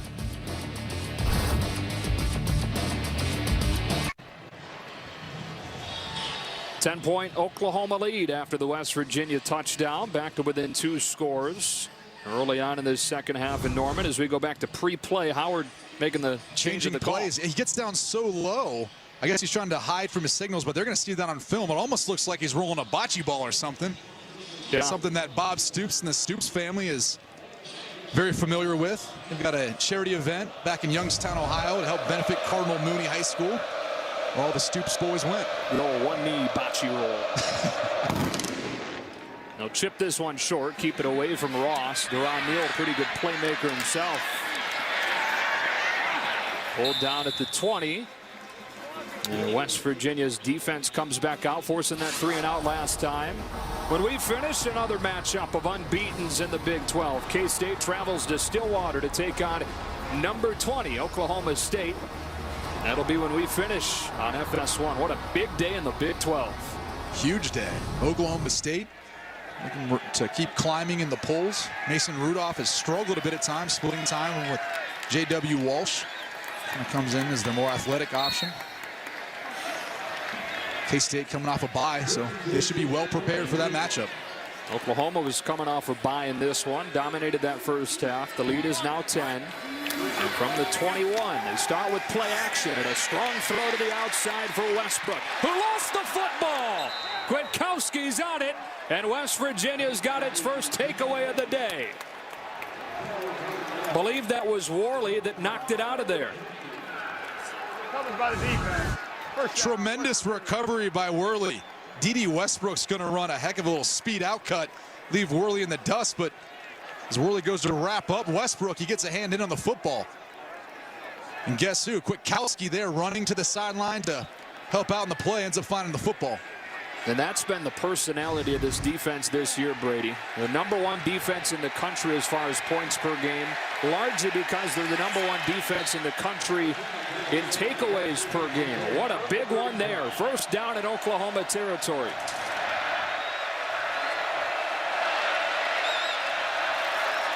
Pressure out of the secondary. He lofts it. Durant is wide open. The defender fell. Durant pulled it in. First down and goal, West Virginia. Javon Durant abused Zach Sanchez on that route. He ran what looked to be a slant and go and just left Sanchez in the dust. Howard didn't underthrow that football. That's an easy touchdown and 6 points. And it was almost like Durant misread it and had to leap in the air, do an instant replay of his touchdown catch on the previous offensive play to pull it in. So 1st and goal from the 5.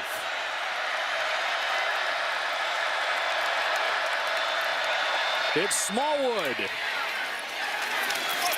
Can't get away from Stryker. 2nd and goal. Let's go back to that previous play. Javon Durant, slant and go. Oh, then he cuts back across Sanchez inside. You don't see that very often. A lot of times the quarterback is expecting you to put the ball outside. And that could have been a disaster, but Sanchez lost in Durant's tracks. Yeah, you typically don't like that when you're a quarterback. 2nd and goal, snap floats back there under pressure and sack. Speaking of Sanchez, redemption with a little help from Alexander. This is essentially a coverage sack. Mathis is going to come across the formation and run into the flat. Howard's going to be looking for him. No one's able to get open, and Zach Sanchez, following the motion man across, comes off the edge and makes the big play, redeems himself. 4th sack of the day for Oklahoma. 3rd and goal from outside the 10. They run it with Smallwood. And basically are content with kicking a field goal. It's not showing much faith in Skyler Howard. No, and one guy who wasn't on the field that you'd figure would be in that situation is number 1, Shelton Gibson for West Virginia.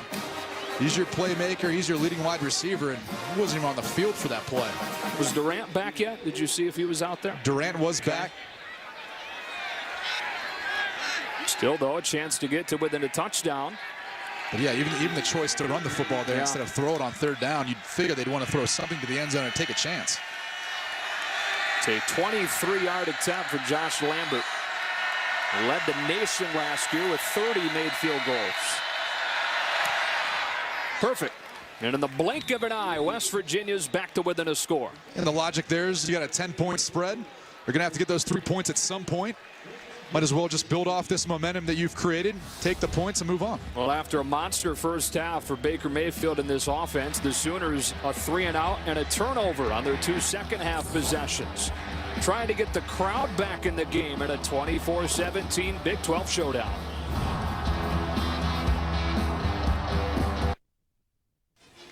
'76 consensus All-American, 7 national titles, most recently in 2000. And 5 Heisman winners in the storied history of this Oklahoma program. The 24-17 lead early on in the second half as we welcome it back to Norman. Joe Davis, Brady Quinn, Chris Budden.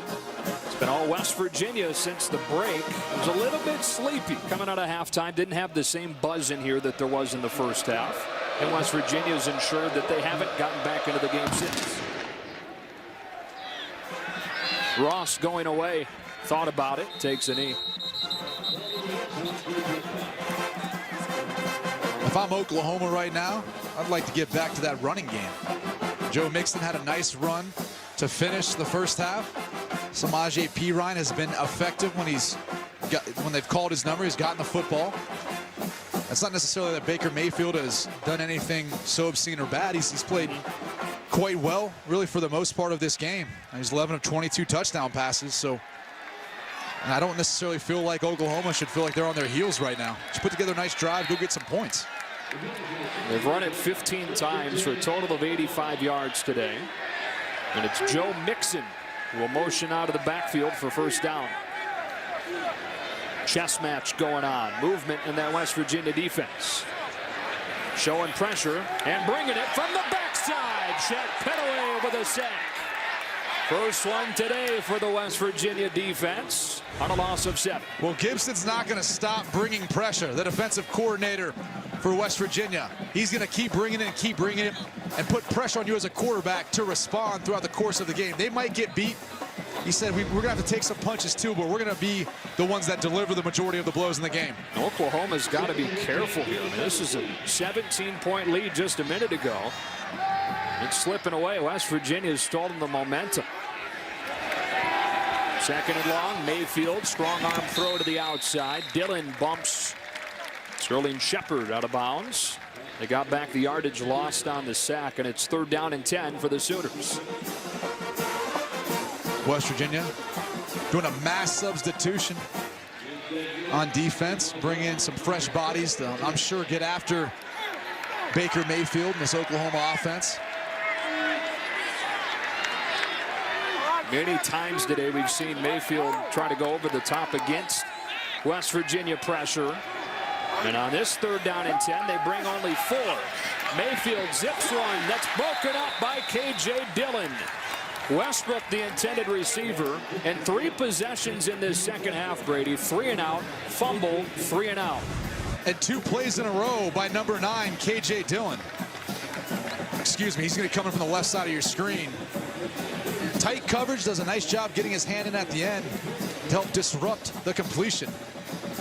So far, defensive coordinator Tony Gibson still doing his thing, dialing up, mixing coverages, and getting results here in the second half. Gary Jennings back to return this one, calling for a fair catch and making it at the 33-yard line after a punt of 41 yards. There is a flag down. Hold on, there's a flag down. Back around where the ball was snapped. Some really nice logos, though.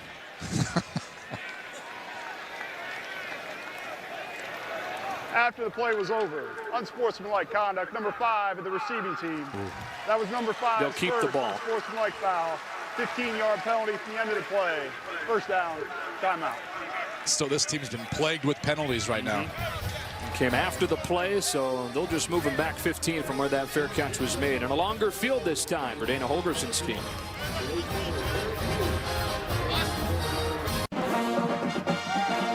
It was 24-10 at halftime, or 24-7 at halftime. West Virginia's cut it to 7 and dominated the second half, kind of backwards from where these teams were over the first month. Yeah, West Virginia's really been the fast starting team, and Oklahoma's excelled in the second half. They've completely flipped identities here so far in the second half. Oklahoma is seemingly sleepwalking through this second half so far, and the crowd's been sleepy as well. Russell Shell running hard for 7 on first down, and it's 2nd down and 3 coming up. And what's really occurred has been the domination by the offensive front for West Virginia. This offensive line has controlled the line of scrimmage, gotten good push. And this is something we've seen over the past few weeks. The second half, this team does a good job running the football. Here comes pressure, and they get home with it. Eric Stryker having a great day. He's got 10 tackles now to lead all players, and it's 3rd down and short. Number 19, Eric Stryker's going to come off the edge and chase down the play from the backside. Skylar Howard's reading 19, but he can't do anything about it because number 26, Jordan Evans, was waiting for him on the outside of the zone read. He had to give the football, just not necessarily a good play for that blitz. On 3rd down, Howard under pressure and sacked by Matt Diamond, and the ball came out. Oklahoma's got it. It was picked up by DJ Ward, and what a turn of events to wake up this crowd. Again, you've got to give credit to the Oklahoma secondary. No one open downfield. Skylar Howard trying to buy more time moving in the pocket, but nowhere to go. Matt Diamond bringing down Howard, getting the football out. Yep. Just the momentum that this Oklahoma team needed to get the stadium back into the game.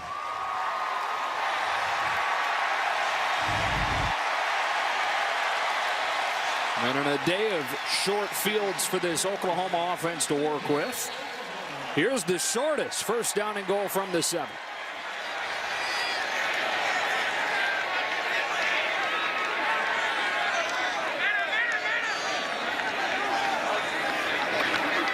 Mixon, Kyle Rose, and Noble Wachuku made sure that he couldn't get any momentum going. A helmet came off, and that is Josiah St. John's helmet, so the right tackle will have to come out for a play. And they bring on Drew Samia, a true freshman, to replace him at right tackle.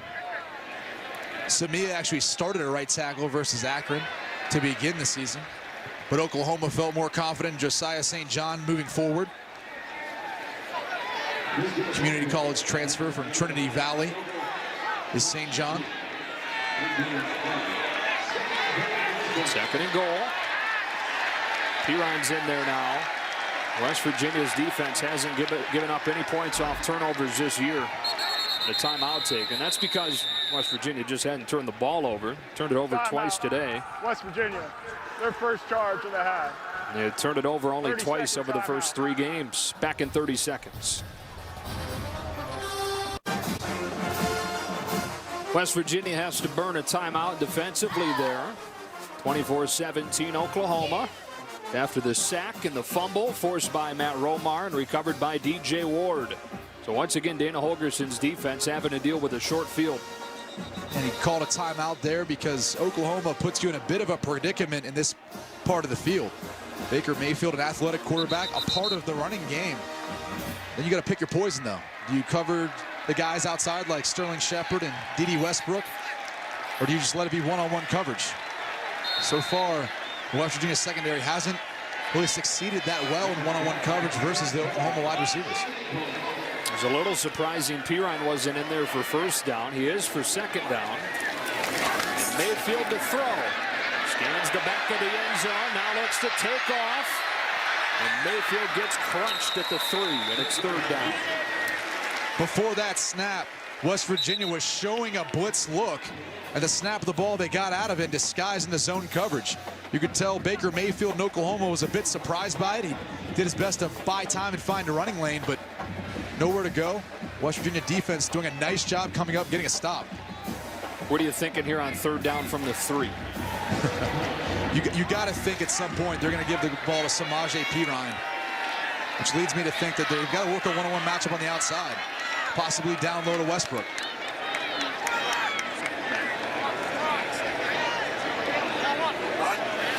They'll throw. Mayfield gets sacked. It was Kwiatkowski that got there first. Almost inexcusable. You got Samaje Perine, and you don't give it to him once. That was a fire draw at the quarterback. Baker Mayfield didn't have much time. This offensive line continues to struggle and giving up sacks so far this season after being one of the best in the country last year. But you're right, Joe. To have Samaje Perine and not give him the ball, at some point, offensive coordinator Lincoln Riley's got to just go with the easy call. 25-yard attempt for the freshman Seibert.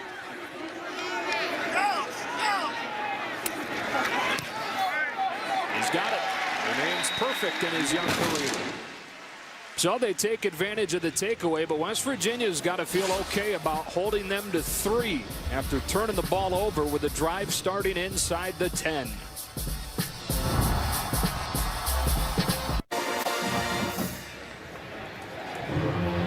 Ten-point lead for Oklahoma, trying to start this season 4-0 and what they hope is a bounce-back year after that 8-5 season in 2014. West Virginia facing its biggest test yet, its first road game, and the first of 4 consecutive games this month against teams currently in the top 25. Shelton Gibson back to return this kick from Nick Hodgson.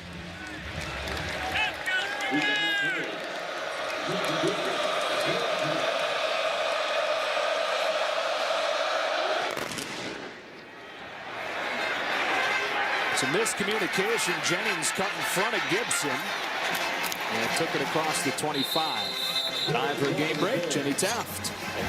Joe, thanks. Number 22, Michigan visiting Maryland. After losing to Utah in their opener, Michigan has won 3 straight. How about J.U. Chesson with the 66-yard run down the sidelines for the touchdown? The Wolverines up big 21-0 in the third quarter. Joe Brady, back to you guys. Unsportsmanlike conduct, number 14 of the kicking team. 15-yard penalty. First down, West Virginia. So another 15-yard penalty on Oklahoma. That is the 5th 15-yard penalty today on the Sooners. Yeah, they only have 1 more penalty in West Virginia, but they're giving up about 40 more yards.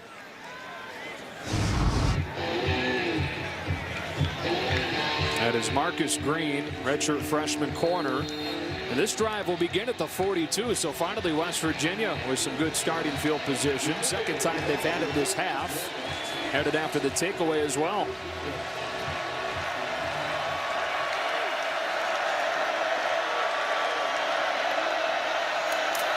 Smallwood.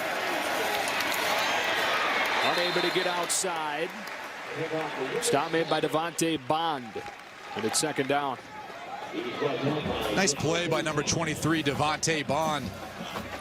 Mike Stoops, defensive coordinator for Oklahoma, expressed a bit of concern with his size on the edge. I mean, he wasn't quite big enough, but he's giving about 20 pounds to number 88, Cody Clay. In that blocking scheme, he looked fine right there.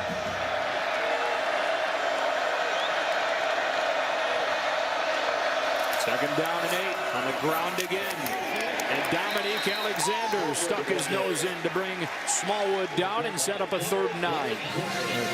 Dominique Alexander's really a tackling machine. Watch how fast he breaks through the scrimmage. Once the hole opens, he's there to fill it. He's a solid tackler, whether that's in space or in around the line of scrimmage. And there is an injured player. That is Tyler Orlowski, their best offensive lineman, the center.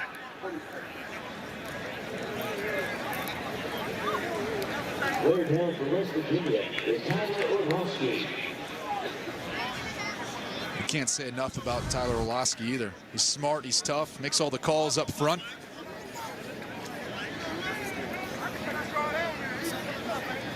It's 2014 all academic Big 12.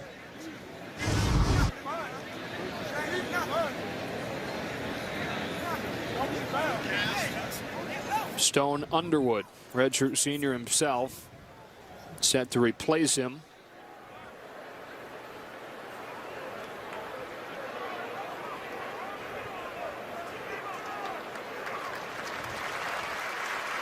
And this is a big loss for a West Virginia offense that's relied heavily on Orlowski to make calls and to communicate up front. It's been a staple as far as providing protection for Skylar Howard and helping to create a lot of the holes in the middle of the defense throughout the season and even today in the run game. So Stone Underwood comes in at center. Are you heating him up if you're Mike Stoops right away? Well, one thing I'd do is I'd change my front. I'd put a guy right over top of him. Put a little pressure on him, whether that's a shotgun snap or snapping to a quarterback under center. I'd at least make him have to think about it with a guy right over top of him. And Oklahoma's sideline urging this crowd to get into it in front of a 3rd down and 9.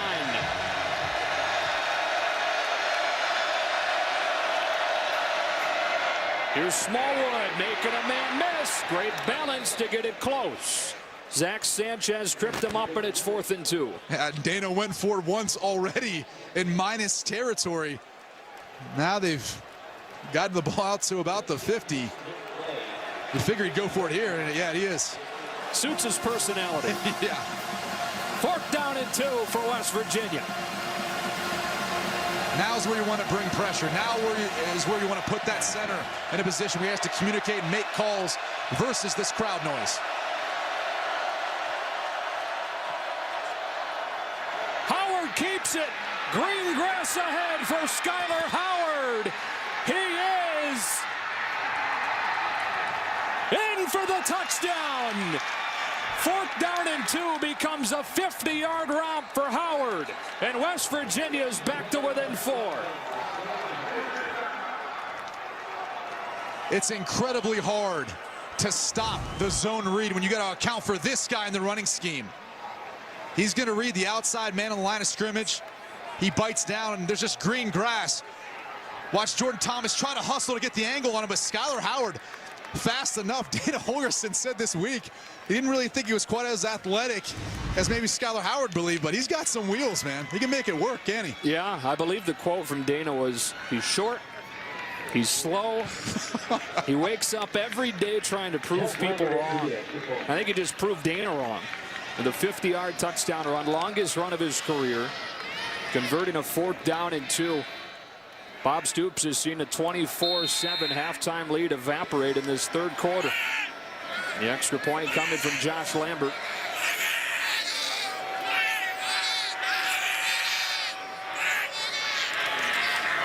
As it back to a 3-point game. Wasn't the prettiest thing on that extra point.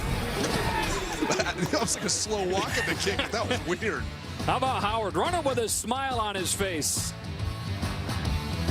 No smile there.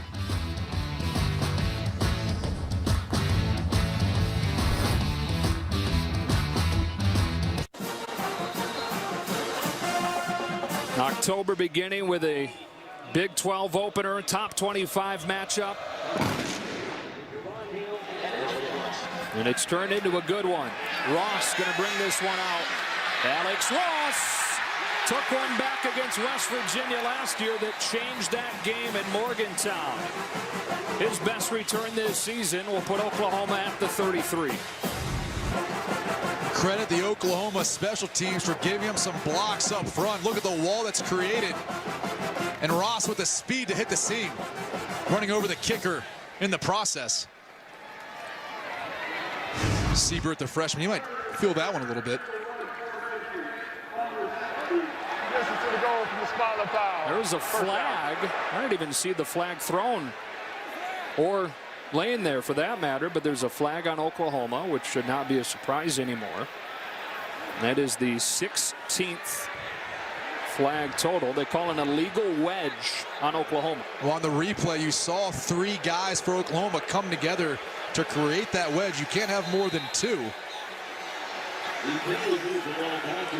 That moves them back to their own 5. It's an offense that had nearly 300 yards during the first half, 18 in the second. Play action. Quick is open. He finds him for a first down to get breathing room against Grayvon Askew Henry. Good patience by Baker Mayfield, passing out of his own end zone. Sometimes that can give you some anxiety as a quarterback, but hung in there and delivered an accurate ball over the middle. Piron with room. Samaje Piron, the laundry cart for 12. Well, you said earlier, Joe, I mean, don't overthink it. Give it to Samaje Piron. Third quarter clock winding down. First down at the West Virginia, or at the Oklahoma 29. Mayfield pumps short, has a man running free. Deron Neal. Goodbye. Touchdown, Oklahoma from 71.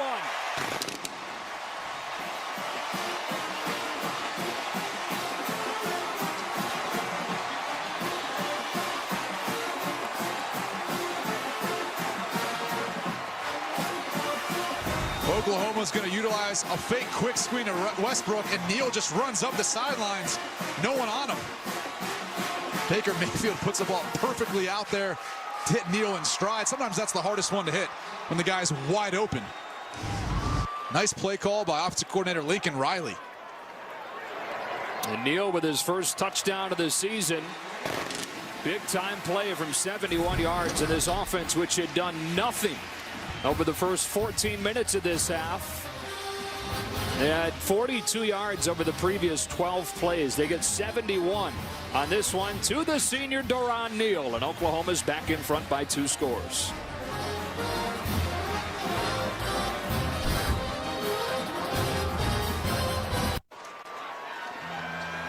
Looks like the Bakers there having some fun. Yeah. They're cooking something up. Baker Mayfield's cooking something up too, huh? 71-yard touchdown pass for him. 320 yards through the air now. 3 touchdowns. And a fan club. Pretty good day. Both offensive minds, Dana Holgorsen and Lincoln Riley, going blow for blow there. Zone read for the touchdown with Howard, and now a fake slip screen for the touchdown for Oklahoma. The last couple minutes had a little more of the personality we expected of this game. Here comes Durant. He's got great speed and has great field position for West Virginia. He'll start at the 36, and we'll check in with Jenny Taft.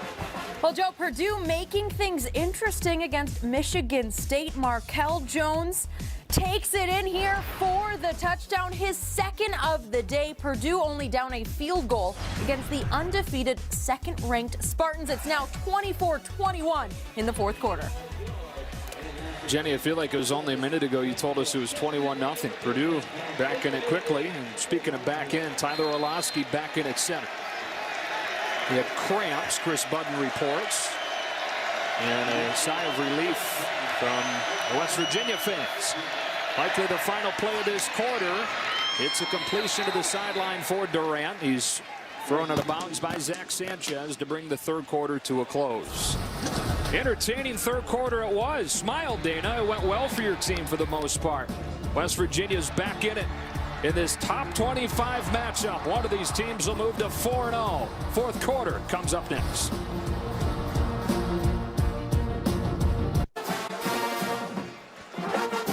FS1 College Football is presented by Geico. On to the fourth quarter. In front of a sold-out crowd at Memorial Stadium, Owen Field. Third quarter, West Virginia jumped back into it, 34-24. As we begin the fourth with a second down and 2 for the Mountaineers. Smallwood motions out. Howard under siege. Howard gets the ball off to Smallwood. And Wendell Smallwood cuts across into open space inside the 25. It will no doubt be reviewed. Did he get it off? Was he down? If it stands, it's a 42-yard play of brilliance. Are you kidding me? These two quarterbacks just go back and forth, making you amazed with the plays they can make. Number 57, Adam Pankey gets beat. The quarterback with his knee off the ground is under review. Down. Yeah, that's going to be coming back. But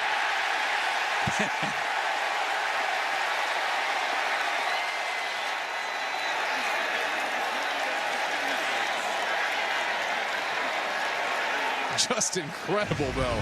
And even the run afterwards by Smallwood. And that's just the thing that Oklahoma needs, in particular on defense, to stop the bleeding. Watch Pankey get beat. Or excuse me, tries to pick up Jordan Evans late. Can't quite get to him. Then just havoc ensues. Smallwood's so explosive once he gets the ball in space. But again, Howard's knee clearly down before he's able to release the football. Credit the Oklahoma defense and Jordan Evans. When a linebacker comes late like that, they call that a green dog. I have no idea why they call it that, but they just said, oh, that linebacker was green dog. Sounds good. Yes, yeah. That sounds great. The green dog gets you every time. So the green dog got him.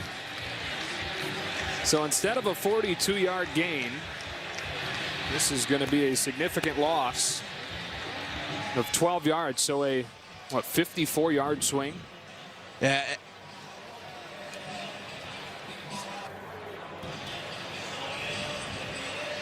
This would bring up what I think is a big third down. Yeah.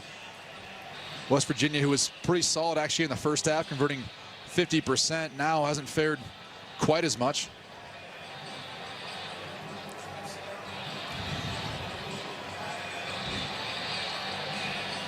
And Allen Eck with a late flight tonight. I'm not sure what's taking this call so long. It seemed beyond a shadow of a doubt that his knee was down before the ball was coming out. I'd be shocked if this play wasn't overturned.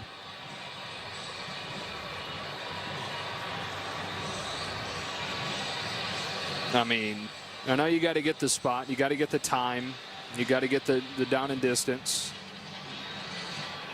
But they should have been starting to do that right away, because on first look it was clear that it was going to be overturned.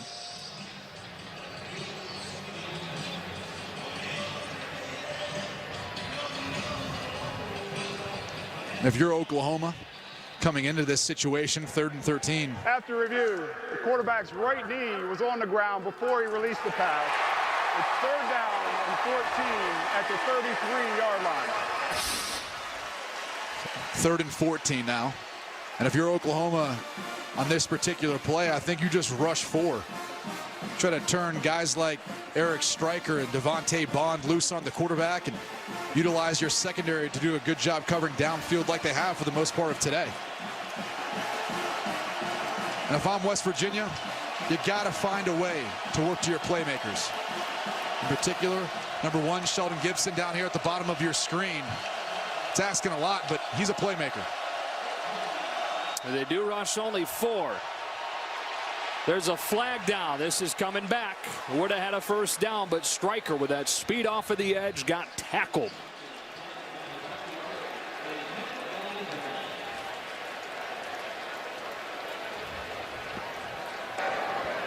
Holding, number 78, offense. 10-yard penalty from the previous spot. Replay, 3rd down. We talked about Marquise Lucas struggling a bit to kick step with that right ankle being taped, and it's tough when you've got a guy like Eric Stryker across the way from you who's so explosive off the line of scrimmage. Lucas, just a tough player, been fighting through it now for a couple weeks. We asked the coaches if they had any injuries, everyone banged up like that, having seen it on film, and they said no. Lucas, the type of player that isn't going to be one to tell the coaches about it. He wants to be in there playing. Fifth-year senior out of Miami, Florida, from Miami Central High School. Remember, they had it 2nd down and 1. Now it's 3rd and 24. Howard stepping up, throwing into a tight window. Get back to penalty yards with a completion to Thompson, but not even Dana Holgerson will go for it here.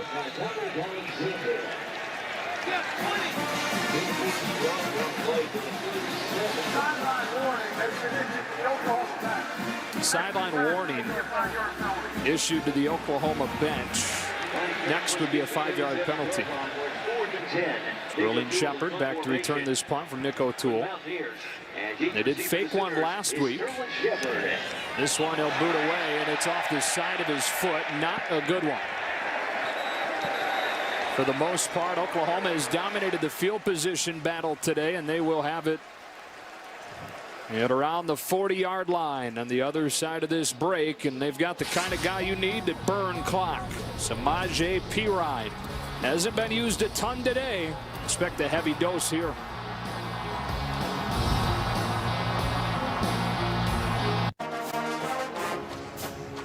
Samaje Perine's breakout game came against West Virginia last year. 34 carries for 242 yards and a couple of touchdowns. In fact, 4 touchdowns. But this year, in a different offense, 8 carries for 39 yards. Yeah, different offensive coordinator. Brought in Lincoln Riley of East Carolina this past season. Let Jay Norville go, who ended up actually in Texas. And oddly enough, now is their offensive coordinator. As they had Sean Watson at Texas step down, Jay Norville step up, still calling plays there, but Lincoln Riley, just an entirely different system, even though sometimes the spread out formations look the same. The blocking schemes and the style just is not quite the same as they've had in the past. One would assume we'll see plenty of Samaje Perine on this drive. Here he is. What an open field tackle by Shaq Pettaway. If he doesn't get Perine, that's a big gain. Pettaway doesn't get enough credit in this defense. He always does a nice job of running down plays from the backside. Watch him as he comes across the screen, just following Perine the entire time. Able to wrap him up in the open field, which is seldom done. Oklahoma not wasting any time getting to the line of scrimmage. And now they will run a little bit of clock. Use that entire play clock. 2nd down, 11. Mayfield looks to throw under pressure and sacked. Noble Wachuku got to him first, and then Kwiatkowski rallied to help and set up 3rd down and long. They're really nowhere to go. Tony Gibson turning up the pressure. Number 42, Jared Barber, was waiting for Mayfield if he even attempted to the pocket, spying on Mayfield. 12.5 left, 3rd down and 16. Mayfield out of the shotgun. West Virginia brings only 4. Mayfield tucks it, will get what he can. That is a face mask and a killer for Xavier Preston in West Virginia.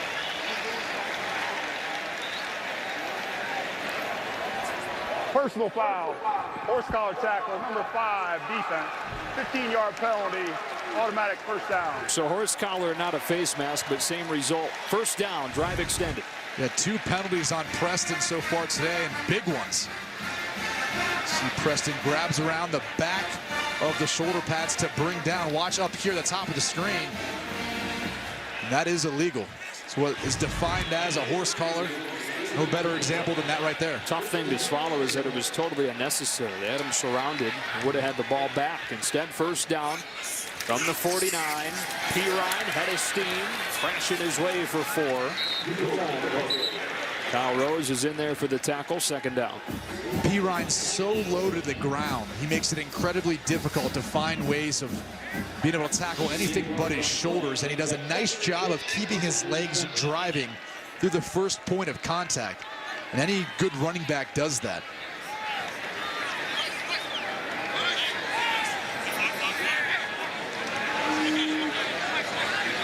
Use some more of that clock. 2nd and 6. They fake to P. Ryan. That ball is intercepted. Poor decision from Mayfield. Turns into Carl Joseph's nation-leading 5th interception of the season.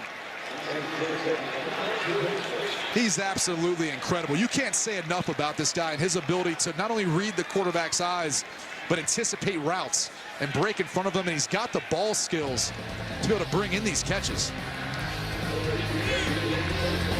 That is now 10 interceptions this season for the West Virginia defense to lead the country. Ball back in the offense's hands. What do they do with it? Down 10.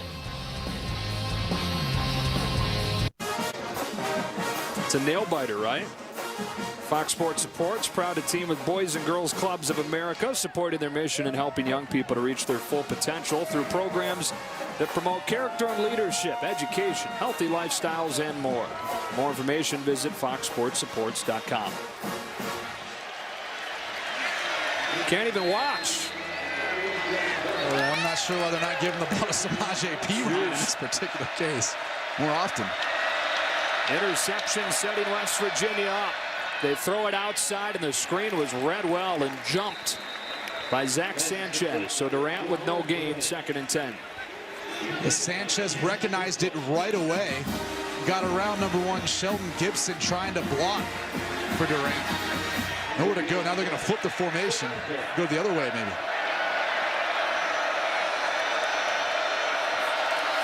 Smallwood had a cutback lane and found it. Pulled down after 8 yards. And it'll be 3rd down and short. You got to believe at this point in the game, it's going to be 2 down territory whenever Dana Holgorsen and West Virginia get in plus field territories. But they're bringing in Elijah Wellman at fullback. You better believe they're going to start pounding the football. Follow him, right? Wellman in play. Yep. It's a fake. Howard gets rid of it. Oh no, it's a punt. There's a flag down as he just threw it up for grabs. Stephen Parker, and then a flag after the play as Gibson ripped Parker's helmet off. One of the flags is inside the play. One is after. Both will be enforced.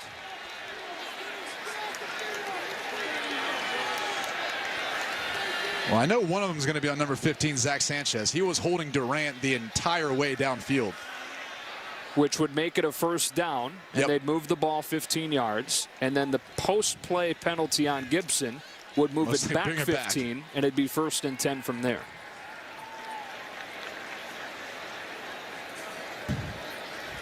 Boy, these refs have just had a lot of pressure on them today. A lot to sort With the out. style of play and things that have gone on. I bet Mike Pereira is glad he's back in L.A. at the headquarters. There were 2 fouls prior to the pass. Holding, number 7, defense. 10-yard penalty from previous spot and an automatic 1st down. After the play was over, unsportsmanlike conduct, number 1 of the passing team. That was number 1's first unsportsmanlike foul. 15-yard penalty. It's 1st and 10. All right, so there you've got it. It is a 1st down and 10. Penalty they call on Thomas. I don't think that's right. The penalty flag was actually over near number 15, Zach Sanchez. With all the stuff that's going on, watch these two at the top of your screen matched up. Sanchez is going to engage and then never really lets go of Durant at any point in time. The ball's out of his hand. As Durant makes the tackle, Gibson tries to rip the ball out, but Gets his helmet, rips his helmet off, and Jordan Thomas gets in with some of the extracurricular activities, and there's a lot of yapping going on before the game. That's just carried over into this heated battle. 5th unsportsmanlike conduct today. And by the way, the holding penalty on the defense explains why it looked like a punt. That Howard saw that flag and just floated it up. 10 penalties on both sides, more than 200 yards total. Stephen Parker has come to the sidelines on 1st down and 10 from midfield.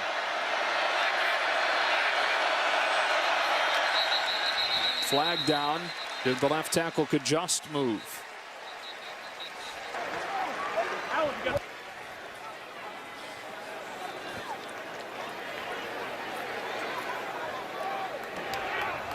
Ball start, number 55, offense.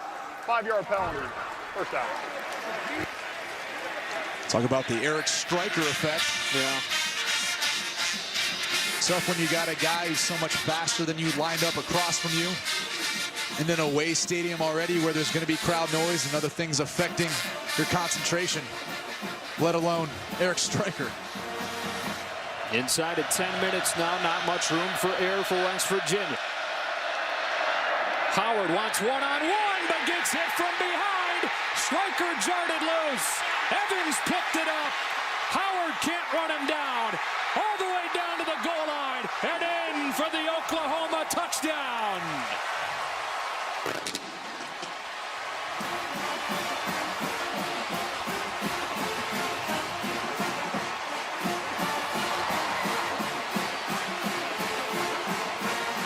Well, we just talked about the explosiveness of Eric Stryker. He's going to come off the edge, and as he's done all day, create havoc in the backfield. Wellman tries to get to him, a design play action fake, but Stryker just too good in pass rushing. Howard's going to try to make a play at the end, but Jordan Evans too fast. Huge play for the Oklahoma defense. The ball came out at the end. Yeah, I think it was recovered by Oklahoma anyways, so. Waiting for the go-ahead from the booth. Howard wanted to go one-on-one down the sideline, but just didn't see Stryker coming. Rolling on the field of a fumble, and the rolling of the recovering player advancing the ball for a touchdown or under review. Well, the tough part about the play is you're trying to utilize a play-action pass to fool the defense, get one-on-one coverage on the outside, and you're relying on Elijah Wellman, a fullback, to pass protect versus arguably the best pass rusher on Oklahoma's defense. That should be confirmed quickly. 7th sack of the day, by the way, for the Oklahoma defense. Credit defensive coordinator Mike Stoops for the job he's done, exploiting some of the weaknesses in West Virginia's offensive scheme, and in particular personnel. And they're taking a look. While they do, let's bring in Mike Pereira. What'd you see, Mike? I'll tell you, another busy day for Alan Eck and his crew, that's for sure. But two things they're going to look at. First part, was it a fumble by the quarterback? It is. It's the empty hand. Is it a touchdown? Did the ball break the plane before it came loose? It did. And here's the old empty hand, which we dealt with last week a little bit, by the way. Ball's out before the hand or arm starts forward, and then he does break the plane before the ball comes loose here. So it should all be confirmed. Stryker partying before Evans even got in the end zone there. Yeah. Look at him. Put his hands up. He has no idea that Evans is possibly fumbling the ball as he crosses the goal line. It's a great point. Oh, you got to love it. Just has no idea what's going on behind him.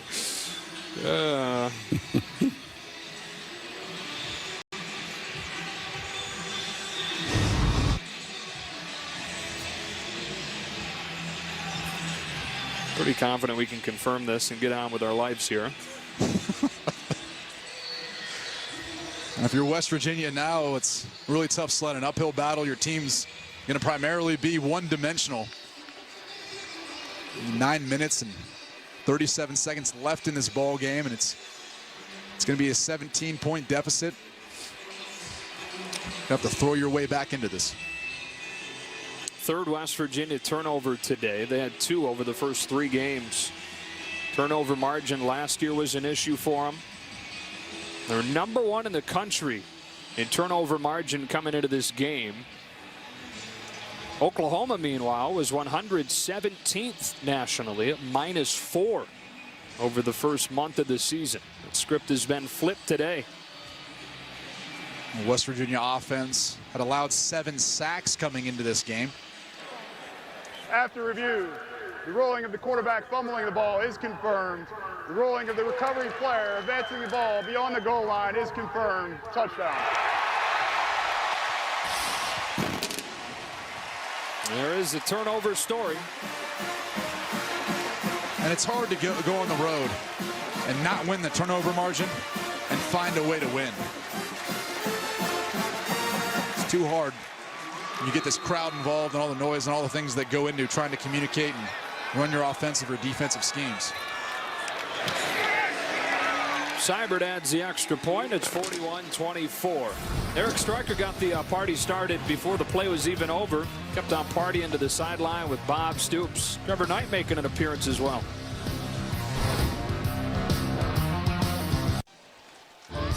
They asked Brady to do this, but he said no. Maybe next time, dangling off the schooner. What do you call that? Schooner. Oh, I just thought it was a wagon. Yeah, I'll do it. Sign me up. All right. Looks like it'd be fun. He's got to hold a flag, though, too. It doesn't seem like that'd be too easy. No, that's good coordination. Sure. 41-24, Oklahoma. Sack strip from Eric Stryker. Jordan Evans picked it up and took it back for the touchdown. Now West Virginia needs a bunch in a hurry. Gary Jennings back to return this kick from Nick Hodgson.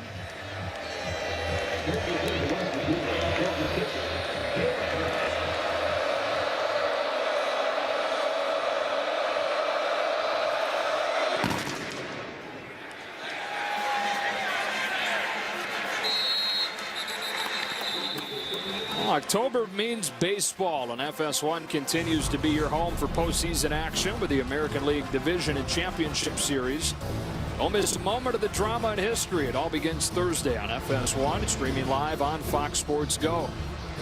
Great time of year with college football season in full swing. Baseball playoffs getting going. 9:37 left in this one, and a 17-point Oklahoma lead. West Virginia will have to be near perfect down the stretch to have a chance. West Virginia would utilize more backfield sets with both Smallwood and Shell in the game at the same time.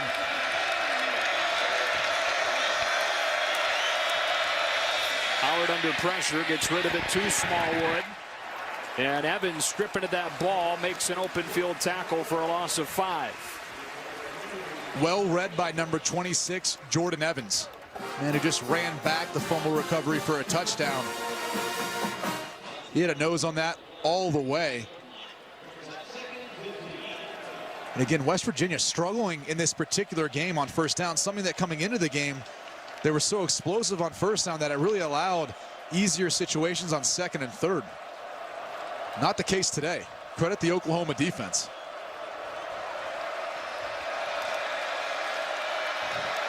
Second and 15, pressure coming. And that ball is too high, but a flag comes in with pass interference called on Ahmad Thomas. You can make the case that it was uncatchable for the 5'7" Thompson.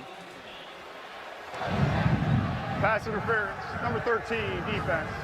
15-yard penalty, first down. Correct.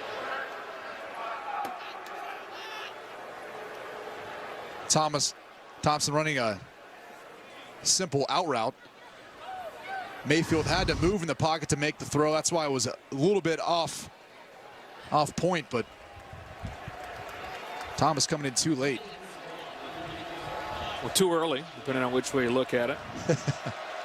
And it was the right call. I've seen that a second time. Would have been catchable had he not gotten hit.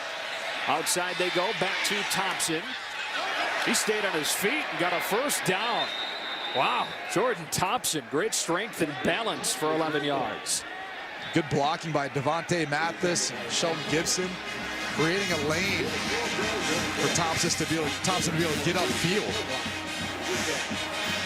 Shell motions out. Howard steps up in the pocket and throws one right into the hands of Jordan Thomas.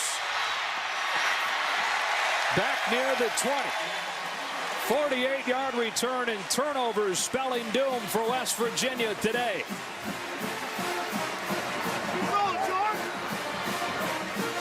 Jordan Thomas looks a little banged up at the end of that play, but Tremendous job reading the route of Sheldon Gibson.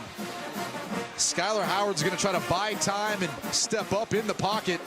He looks outside, and Gibson slips a bit, and that's all Jordan Thomas needs to break in front of the deep comeback route.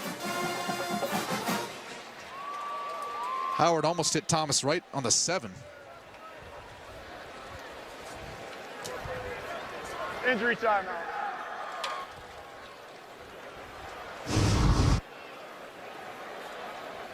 And there's Thomas to the bench. In pain after that return. Injury timeout. And with Oklahoma getting on the football, you'd gotta think this is Samaje Perine time, or at least Joe Mixon, but run the football. Yeah. With a 17-point lead and the game in the bag, you'd figure you'd run the football. They've run it 22 times. They've thrown it 25. Mixon up the middle for 2. Nick Kwiatkowski with the tackle. It's so tough to defend when you have 2 backs like Joe Mixon and Samaje Perine in the backfield. Perine, as I guess we called it earlier in the show, a laundry cart to tackle, and Mixon more of that explosive, big playability back, coming out of the backfield, catching footballs and making cuts. Incredibly athletic player.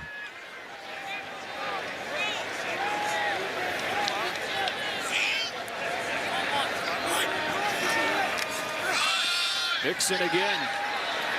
Made one cut to get loose for a moment, but couldn't get away from Nick Rose. And 3rd down for the Sooners. Up 41-24 inside of 7.5 minutes. 2 big turnovers in this 4th quarter. Eric Stryker sacking Skylar Howard, jarring the ball loose. Jordan Evans returning it for a touchdown from 40 yards.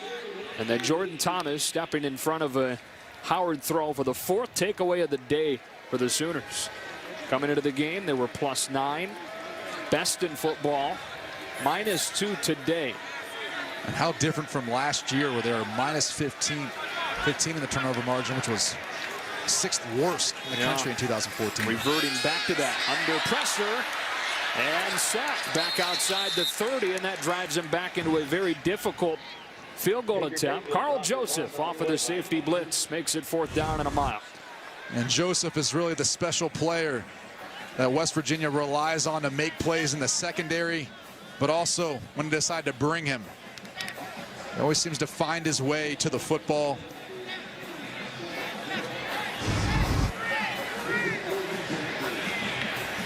Five picks, man. Leads the country at 4 over his first 3 years. Just incredible. I mean, in only 4 games, he just has those football instincts that I think every coach looks for. And when you're watching film, you just all of a sudden start to notice this guy's around the football a lot for a reason. He started all 42 games of his career. All Big 12 3 times. You can assume that he'll add a 4th this year. 6:10 left. Been an emotional day. Started before we even kicked. It's continued through 3+ quarters of this Big 12 opener between undefeated teams. Back in a moment.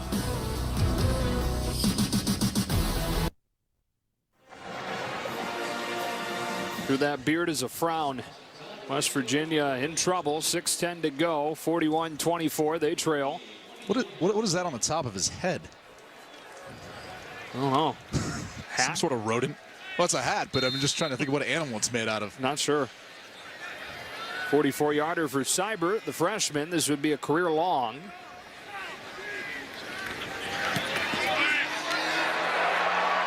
Jeez, gets perfect still. Got some room to go there as well. And so instead of 2 touchdowns and a field goal getting you back to within a tie, West Virginia would need 3 touchdowns. Back in 30 seconds.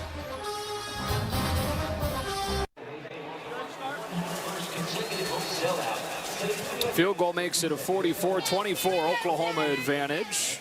15th ranked Sooners trying to start 4-0 and trying to hand West Virginia its first loss. Start of a gauntlet of a month of October for the Mountaineers, with 3 more top 25 teams coming. That goes Jennings. Waiting on this kick from Hodgson. Compared to Oklahoma, who really finishes the season at Baylor, TCU, then at Oklahoma State. Their gauntlet comes in November. Yeah. Schedule backloaded.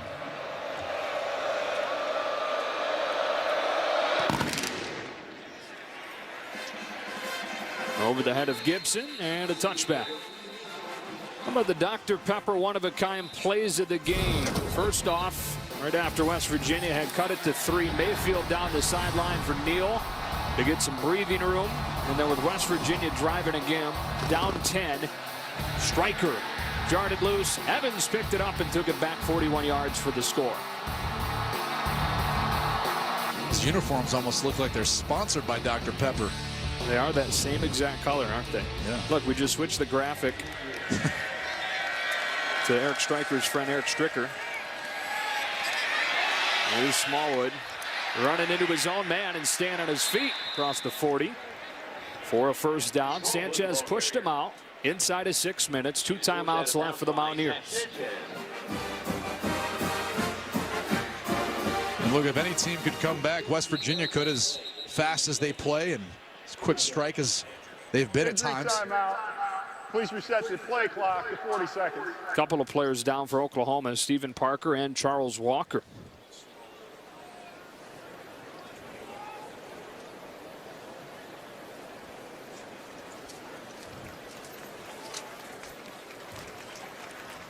Obviously, Parker, a key piece to the Oklahoma defense, and his versatility and flexibility to cover on the outside, but still playing a central part in stopping the run. Charles Walker, one of the stout defensive tackles up front.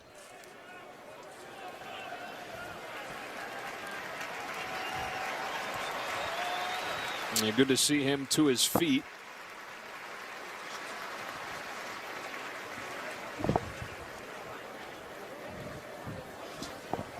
Work on Parker as well.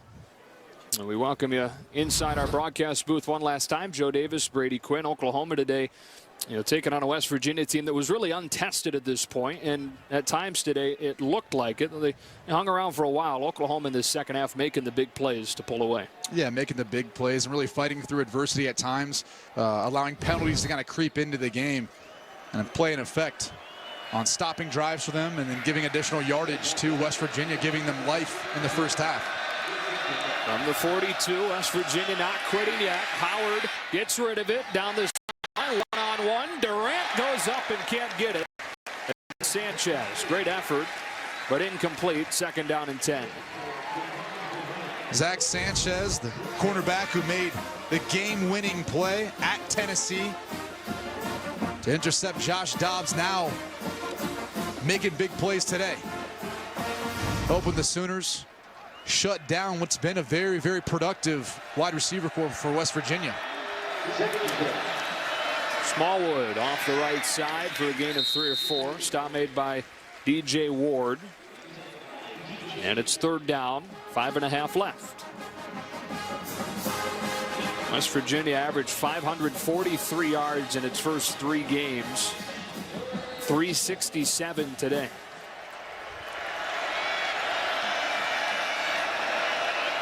Howard over the middle, tipped and picked off of the hands of Shorts, and intercepted by Ahmad Thomas, who takes it back to the 30. Third interception of the day for Oklahoma, which had just 1 over the first 3 games. Well, the Oklahoma defense is playing a 2-deep zone, meaning they've got 2 safeties back for the deep halves of the field. And what they want to do is, that's not working. They're going to try to play a zone coverage and just read the quarterback's eyes. Howard's trying to find a window in that defense, but he's got to get the ball down. Otherwise, you see the end result. A tip pick from Shorts, making Ahmad Thomas's job easy. Howard knows it. Well, Howard went his first 179 pass attempts without an interception, and has now been intercepted 4 times in the last 2 games. There's Pirine for 4.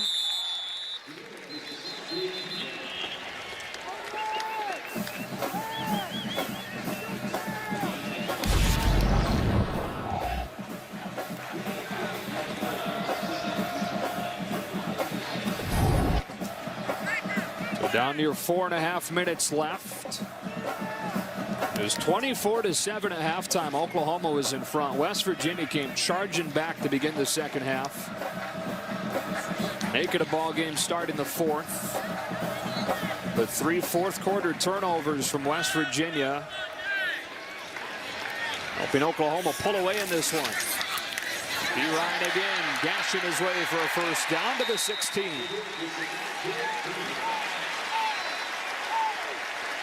This is where optimist P. Ryan comes into play. Lowering that shoulder, lowering the boom, staying low to the ground. And number 36, Dimitri Flowers. He helps pave the way in the backfield for P. Ryan. There's Flowers, sophomore from San Antonio.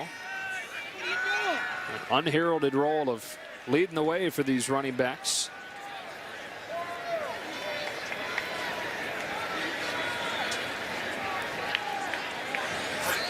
First down from the 16. P. Ryan again. Nice job by Petaway to plug the hole. Oklahoma has this coming up. A Red River rivalry game against Texas, which is reeling after that blowout loss to TCU today. Look how they finished though in November. At Baylor versus TCU and at Oklahoma State. Delay game, sideline interference, Oklahoma. It's a second infraction. It's a 5-yard penalty. Second down.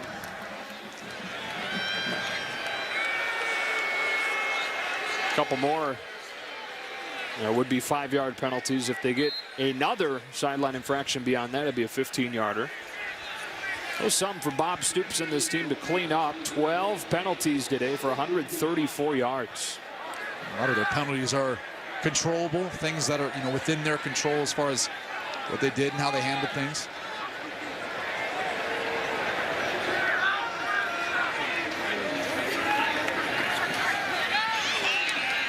P. Ryan right into the teeth of the defense, making it third down.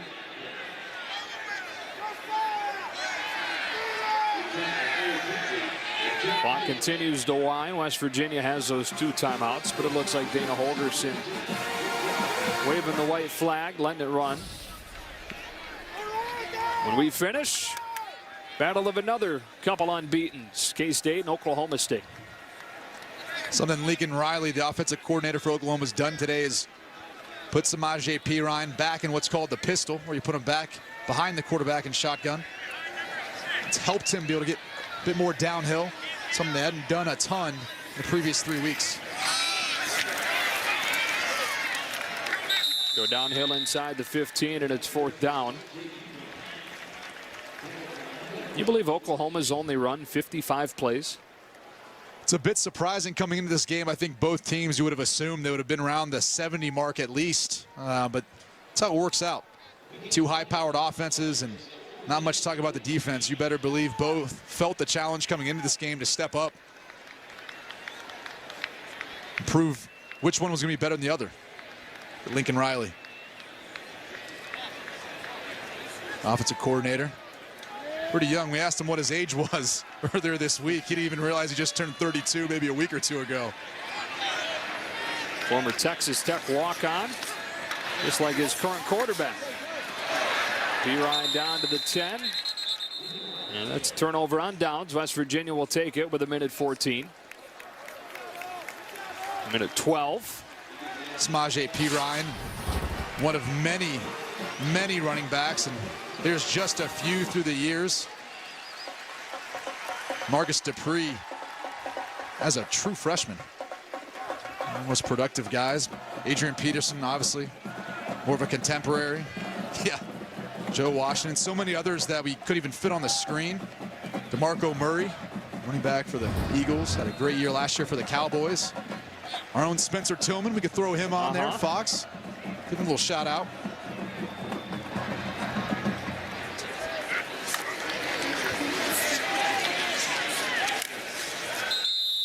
So they'll run this clock down as Shell takes it for a few yards. And this West Virginia team that was facing by far its biggest test yet in its first road game There's plenty more difficult challenges coming over this month.